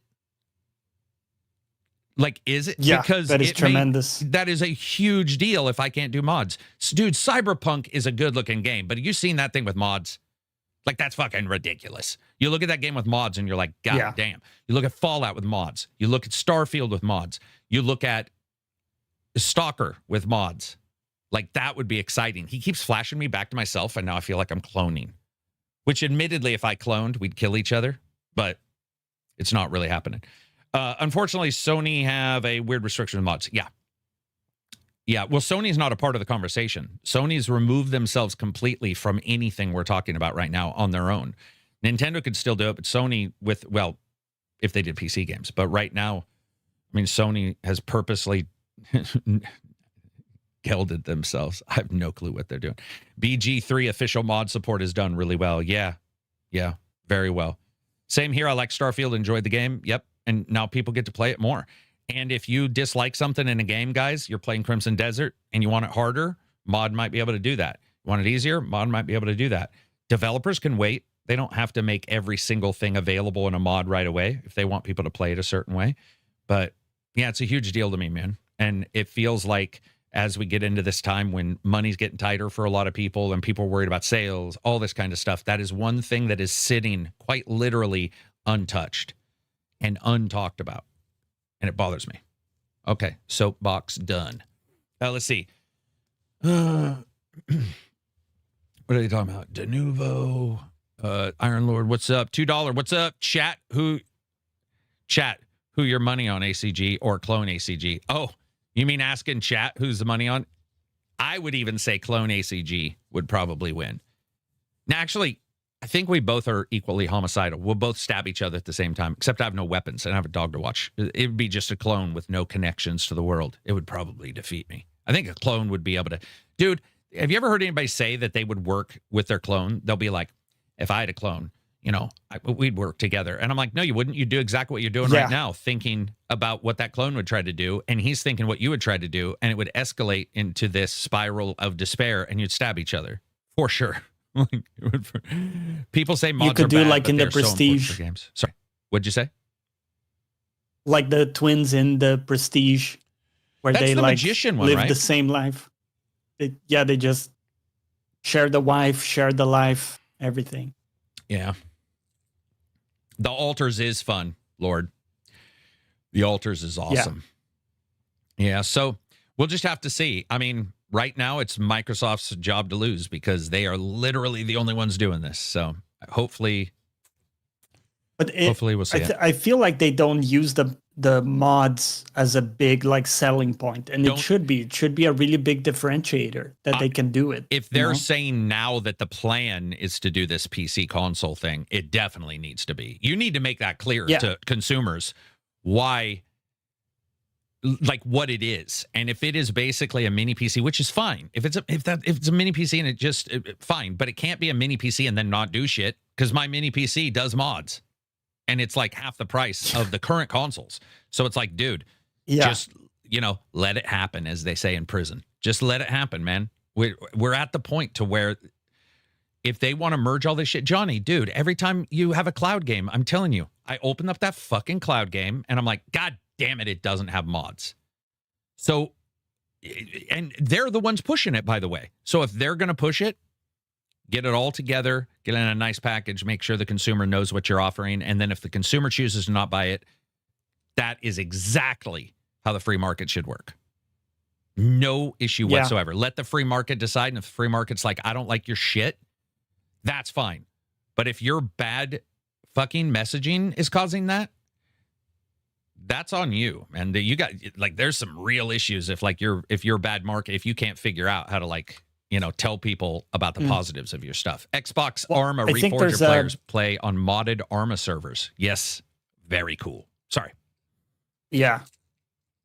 There are whole, like, private servers for games like Black Desert where you can play the entire game on a private server, and then, like, they tune different prices for things, and, you know, like, the grind is different, stuff like that. It's really cool. I love it. I was just gonna say that maybe mods have a bad perception. That's why maybe they don't talk too much about mods. It's because a lot of mods are, like, not safe for work. You know, you get, like, day one, all of these, like, booby mods with, like, big boobs, big butts. It's almost like a lot of times not taken seriously, I think, because of that.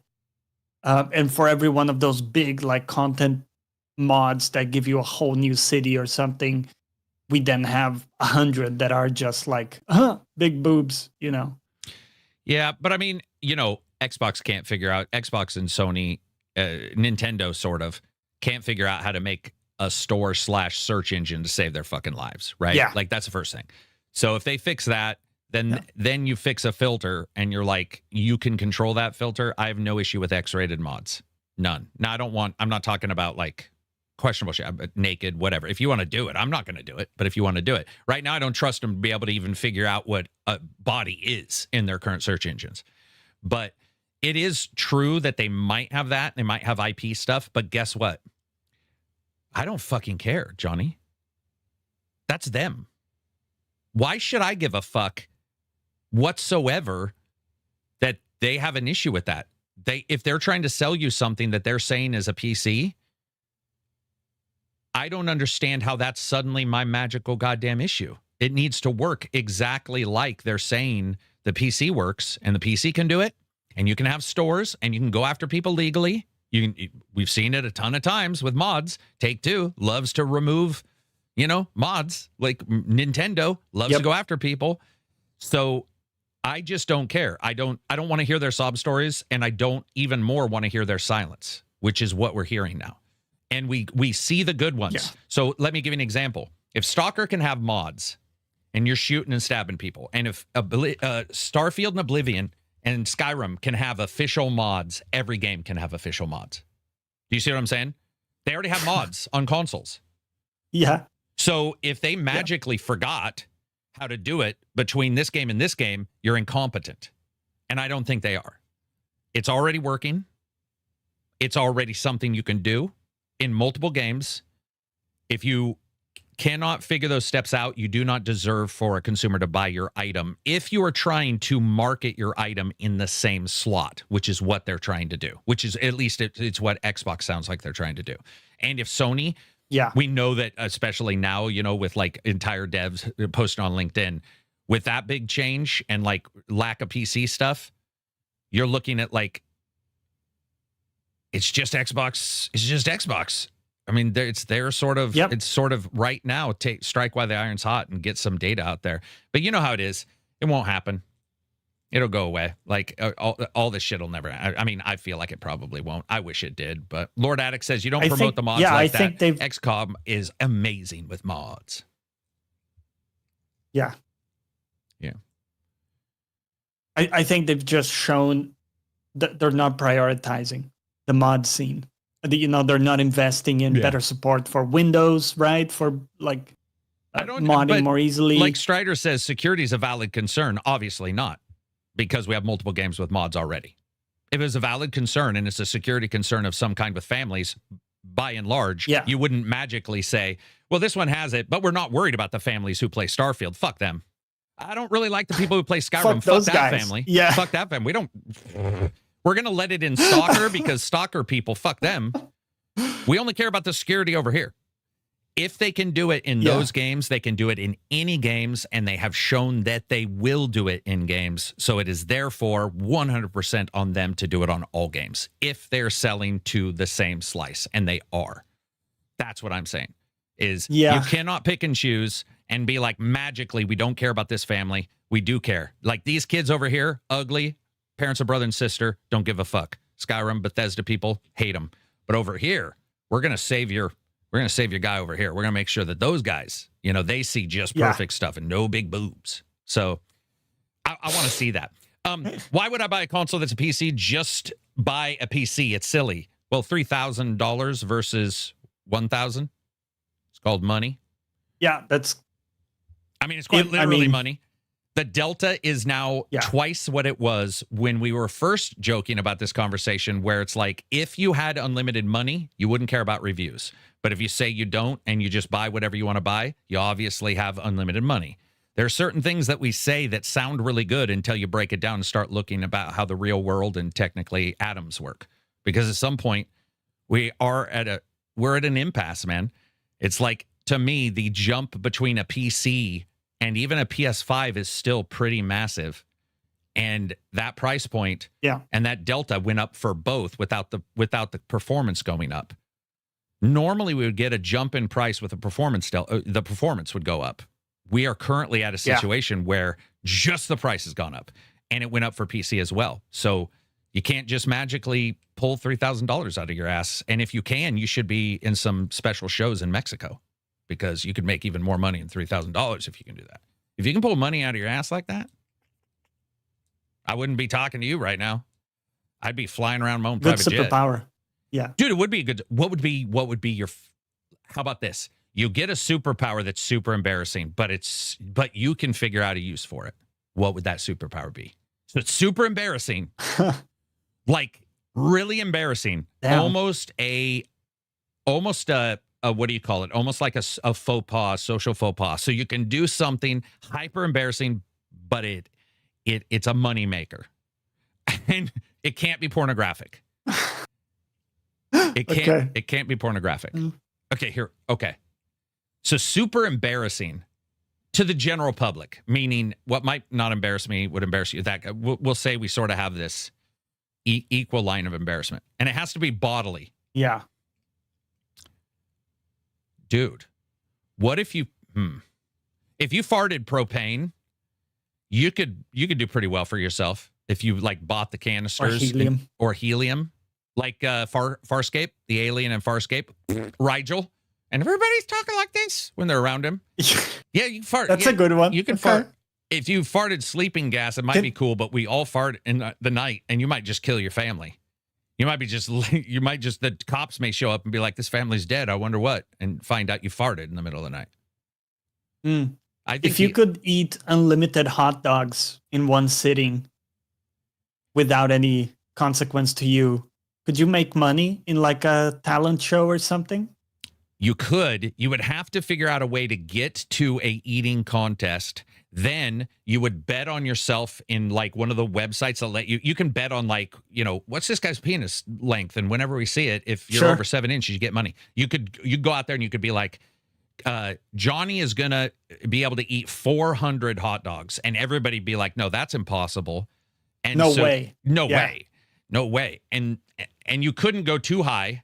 So you'd have to, because they'll consider it like you threw the game somehow.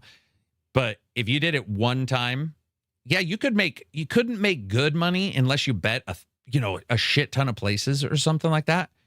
But if you could eat unlimited hot dogs, have you ever seen those guys eat and their little bellies hanging out? Like, it looks painful as shit. You see the guys who eat all the hot dogs and stuff like that. It looks so bad. Your pee is literally streaming gold. Infinite money glitch. That's a good one. That would be good. Except somebody's panning in that pool, and that would suck. You'd have to like separate that gold from your pee, which would be pretty rough. Nobody wants to deal with that. I'm assuming it would just like comes out liquid and then turns to gold bars. Yeah. I wonder how much trouble you get in, Johnny, if you tried to sell a bunch of that, because there's not much gold in the world. And when you go in right now and try to sell gold, you can't sell very much before they start getting real hedgy about where you got it. Because you'd be like some Civil War gold or something. You know, you'd have to stamp that with something and made it, or you'd have to like crunch it up to make it look like you found a gold mine in your backyard or something. You'd be like molding. Do they need to check like where it comes from and stuff? So gold's pretty low and it's used for semiconductors and stuff. It's one of the reasons why everybody's worried about asteroid mining right now. Asteroid mining is one of the single easiest way to destroy the entire economy in the world in one day. Because we would find these rare metals. Yeah. And a single person would become an instant trillionaire and it would destroy entire nations because that nation is built on gold mining. And so you're talking a million people who are being paid by somebody who's there to do their stuff, you know, businesses built. And if you inject a ton of gold into the market, you devastate it. You literally and it wouldn't take a ton either. A ton. I didn't mean it that way. I don't mean size-wise it wouldn't take a ton. I just mean it wouldn't take a lot. Yeah. Yeah, you can really fuck up the gold market. Is it just that the people mining the gold would be out of a job, or is it bigger than that? Like, well, it's because there's at least the economy change in some way. There's at least 4 nations that they are built around gold mining, and they're smaller, but regions. There's that, but then there's also the idea that those regions also have entire trade markets with other nations, and they're trading gold. So suddenly you're now useless. The gold has flooded the market. Everybody's got gold. And by the way, it's called the gold standard for a reason. It's literally the gold standard. Everything is based on it because they know exactly how much is there. It's a little bit like diamonds, where have you ever heard the rumor that like De Beers has a ton of diamonds in vaults? And that they purposely restrict them. Yeah. That's completely true. And you'll find out that like some colored jewels that look not great are very rare, but they don't really sell well because De Beers is really good at making it appear. But with gold, it is actually pretty rare. And you use it for all electronics, use it. You know, use it on so much stuff because it's a good conductor. But yeah, it would be cool though if you peed gold. You could just bring in a little. What if it came out looking like a long string though? You'd have to explain why the gold came out looking like a straw. It's just it just melted, dude. You need a smelter. You have the you have the power of flight, but you can't wear anything to activate it. Oh man. Okay, that would suck. Yeah. I mean, dude, you just in the wind, fluff, fluff, fluff, fluff. That would hurt too. Like. Or what if you hit a bird? That's a hazard. Yeah. Yeah, like have you ever got a fly in your eye from biking or just walking? I mean, sure. And that's just a bug. Like, but if you hit a full, if that goose is gandered and he's pissed off and he's flying one way and you're flying the other and he hits your dongle, you might not have kids again. That's a wrap. That's a wrap. Yeah, you might be like, hi, everybody. My name's Johnny. Johnny plays live. They're like, why is his voice suddenly high? Yeah. Any advice to stop staying up all night and day playing a game? Yeah, stay up 2. That would probably be my best advice, to stay up 2 days and 2 nights. But, not recommended, by the way. Dude, come on. Not recommended. Come on. Why?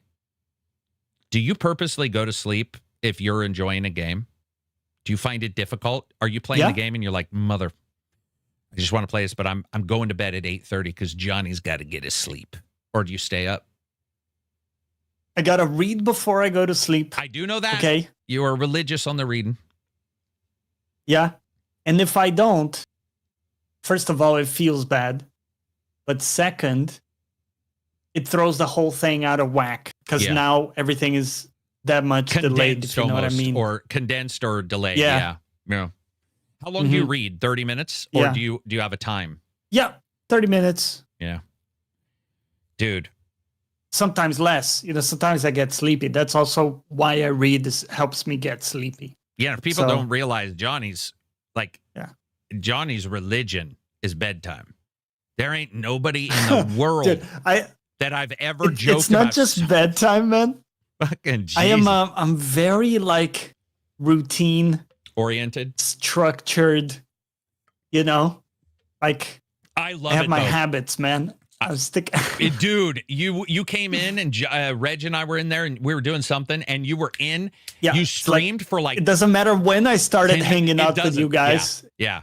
It's now, The best part is bedtime. I think that's what does matter normally is if I come in at 7, then it'll be like pushed back to 9 to go to bed or whatever, like push it back. Not you. You could start streaming at 7:01 if you want to go to bed at 7:02. It's like, guess what, bitch? Like, we got 30 minutes to work with. Because we'll just all be playing, and sometimes you'll do the thing, you'll stop, you'll be in chat for a bit, and other times you'll be like, all right, gents, that's a wrap. And we'll be like, Johnny, are you really? And then I'll look up, and Johnny's already left. And I'll be like, well, god damn, son. It's like you looked at the clock, and you're like, oh my god, it's 8:01. It's not a negotiation, guys. Yeah, no, you definitely... Yeah. I think it's actually good for bedtime more than even waking time to have a schedule. I think the human body, like once you get accustomed to like an earlier bedtime, and I'm not talking about my ass, I'm not talking out my ass because I try to do this. But if you can schedule that certain bedtime, then I think it takes a little while, but like everything in your body knows that's sort of it. Like this is... Yep. My REM sleep's going to be an hour after I go to bed. I'm getting a little reading, which your brain's like, okay, I can shut down. If you're chaotic with it, dude, you feel that in your sleep. Like, even if you get longer sleep, sometimes you wake up and be like, man, this feels odd. And you realize that your brain, it just didn't, it didn't align the way you wanted. Or you wake up in REM sleep, which is fucking balls. Man, that feels like crap. Oh, that sucks. Dude, you wake up and you feel a little sweaty. And you get up and you're like, why am I so heavy? And then you realize, oh shit, man, I needed 15 minutes less or 15 minutes more, but not right now. Not right now. Yeah. But the bad thing is the next day I'm so tired I can't focus on the game.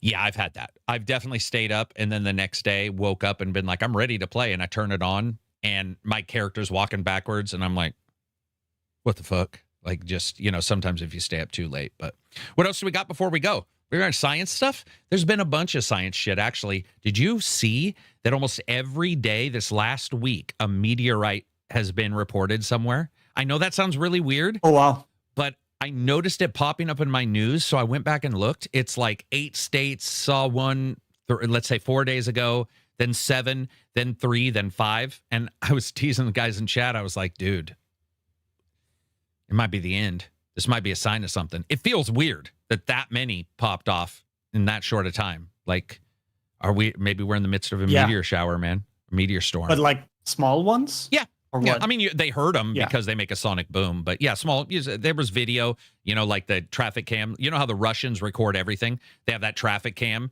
Like all Russians have a traffic cam, even if they're on a bike. Like, you're like, dude, what are you doing? And I have a traffic can on there. But yeah, a bunch of Russians were like, whatever they say. And a rocket or a meteorite went by. And then over middle America, the west, over the East Coast, 2 more. So 4, I think. It was actually pretty crazy. No other space news? The only thing that I kind of looked into this week was the interview with the NVIDIA guy. I'm blanking on his name. CEO. Juan? Or what's it? Juan? Juan? Something like that? Yeah. Yeah. It's similar to my own name, Juan. It's like in Spanish, my name. Can I ask you a thought on, did you watch it? I did. What'd you think? I just always think he's in PR mode, which is fine. And he's good. He's good speaking even in that mode. But I don't think any of it seemed terribly interesting or particularly revealing compared to other stuff he said before. I respect his optimism, right? He's constantly optimistic about the future and like, now we're going to figure this out. Like this shortage, we'll figure it out, right? Or I kind of like the attitude. I guess you have to have that attitude that you're going to figure it out and you're going to be the guy. But outside of that, I didn't get that much. I really felt like he was very guarded throughout the whole thing. Identical thoughts. It actually, It was the only time in the entire time I've ever watched Lex Friedman where I couldn't figure out what was going on in the entire podcast. The entire podcast, and I watched it all the way through. And I was like, this is so weird because it was nothing. It was just like, it was nothing. And what's funny is neither one of those guys say nothing normally.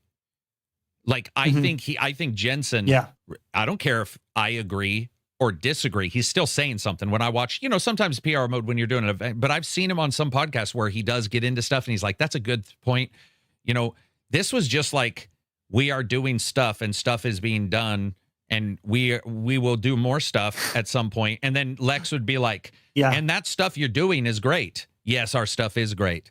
So about the future stuff, and you're just at the end, you're like, dude, I have no clue. And by the way, I would have given them all the leeway because I do like hearing him, even if I don't agree with some stuff. That's fine. We all don't agree with anybody. And with Lex, sometimes, he gets a little too lovey-dovey, where he's just like, I think that I should meet Putin because I think I could probably talk to him. And you're like, dude, Lex, you're going to get poisoned.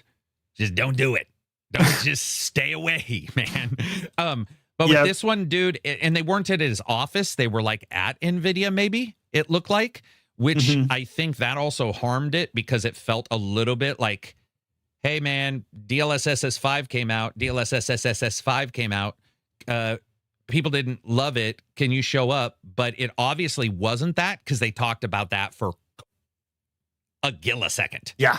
About a minute. Yeah. And by the way, as somebody who's handled PR, if you were trying to do an anti-PR snafu discussion, that wasn't it. That was, in fact, you have a higher chance of pissing people off that you didn't talk about it. It just felt like nothing. And it sort of sucked. Yeah. I felt like it was much ado about nothing as well. And you are right. I forgot about that. It's just like, that is a problem, but we'll figure it out. That's also a problem, but we'll figure that out. And you're just like, dude, I feel like we can't figure out everything. I feel like, but maybe that's the way he is. I feel like maybe that's the way he is. I don't know. Yeah. I was disappointed in it overall. Didn't get mad about it, but I was just like, I wanted to see what your opinion was about it. Before we wrap it up, we got anything else before we let this thing go? I think that's about it. So today in our conversation, I learned that you can have a dog companion in Crimson Desert. And I think I heard you can put armor on it, which is amazing. They should have led with that. You didn't know that yet? Did you know that you can flip the visor on your helmet up if it's got a visor? If it's not a solid piece? Yep. Flip that up. Did you know that? You didn't know that? Is that in the wheel or where? It's holding. Where does one? So here's the control for Crimson fucking Desert. Here we go. Okay. So so every one of the directional pads is used twice, right? A tap and a hold, and I think it's tap. I think it's either tap and hold up or tap and I think it's hold down or hold up. I can't remember which. But if they've got a what do you call it? Like a helmet with like a visor that's got a pin. You blink, you can flip it up. I don't wear those visors ever. Cool. All mine are full. No, they're ugly as hell. Yeah, I've got the full like rockin' helmet, but yeah. And then this isn't we're not going to spoil anything. You do know that you can do the aim to jump and it doesn't take stamina, so you can climb mountains without using stamina. Oh, okay. I didn't know it didn't use stamina. That's interesting. So if you aim with the green, the laser, because of course fantasy characters have lasers like cats. If you zoom up and you aim, you can leap up to it and it won't burn your stamina. Did you know about the force palm jump? No, wait, with the tree? The one like no, you use a tree to propel you? No, you use yourself to propel. Oh. So next time you get a chance, jump up in the air and do a force punch down. You can do it 3 times and you can jet into the sky. So you just go, brah, brah, brah, and you fly up into the sky. So fighting bosses with that, much easier. Because I didn't know that until I was like 9 bosses in. And randomly somebody was like, I just learned You can jump over bosses with the force punch. And I was like, are you kidding me? Because one of the bosses I faced was one that was like, you know, really horizontal towards me. And it just was screwing me. It was hard, man. It was hard. And yeah, you can do that, which I thought was pretty cool. Yeah, there's some other stuff I won't say. It's not secrets or anything, but I think the sense of discovery, those will help you. But I think the sense of discovery and it, you know, a lot of these games, even with like Skyrim, I didn't like talking about like certain things because, you know, sometimes it's fun to find something out versus being told it. Well, all right, everybody. Thank you very much for staying with us. It went all over the place, but that's the way it does sometimes. I appreciate everybody sticking around and not just leaving in mass. I mean, you probably did, but it's fine. Whatever. Oregon Fresh said, 50 hours in, I just learned about flipping visors.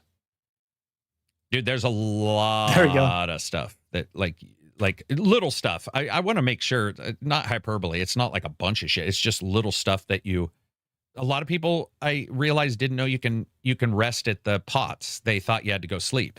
So they were, or that you don't have to open a door with a key if you look at the door first. And so they were wasting keys on doors all the times. And I was like, just look at the door and you can see if it's locked first. And if it is and you don't want to unlock it because you want to use that key somewhere else, then you don't push into it. Because if you push into it, you either get I was kind of pissed about that because it just uses it. It just uses it. And you're like, dude, that's a bathroom. Yeah. I don't need to see, you know, somebody shit. Like, why did you do that? Yeah. Admittedly, I buy it and there's no button for using them. So I was okay in the idea that like, at least I can have a key for every item in the game world or getting into all those items. But at the same time, I'm in agreement with you. I was pretty pissed. There's also some stuff I'll just say in the camp. There's a lot of, I guess world building, I guess, that maybe only I would notice with like the walking the walk where I noticed some stuff and I was like, oh, that's, you know, if you watch this guy for a while, this happens. And, you know, it's sort of, you know, yeah, that's all I'll say. Yeah. Some cool stuff in there. Definitely some cool stuff. Anyway, we're going to get going. I hope you guys all don't die. Have a good weekend. Axiom, top of the tree. Pull it down and fling yourself into the air. Oh, yeah. Yeah. Anyway, that'll be it for us. Peace out, everybody, and enjoy the rest of your week. And check out the Patreon. It does help, and it keeps me employed. Well, the porn keeps me employed. The porn keeps me employed, but that helps. Peace out. Would you say that's hard work? Okay. It's long and hard. I can't shut the stream, so we're literally talking on the stream. I can't. My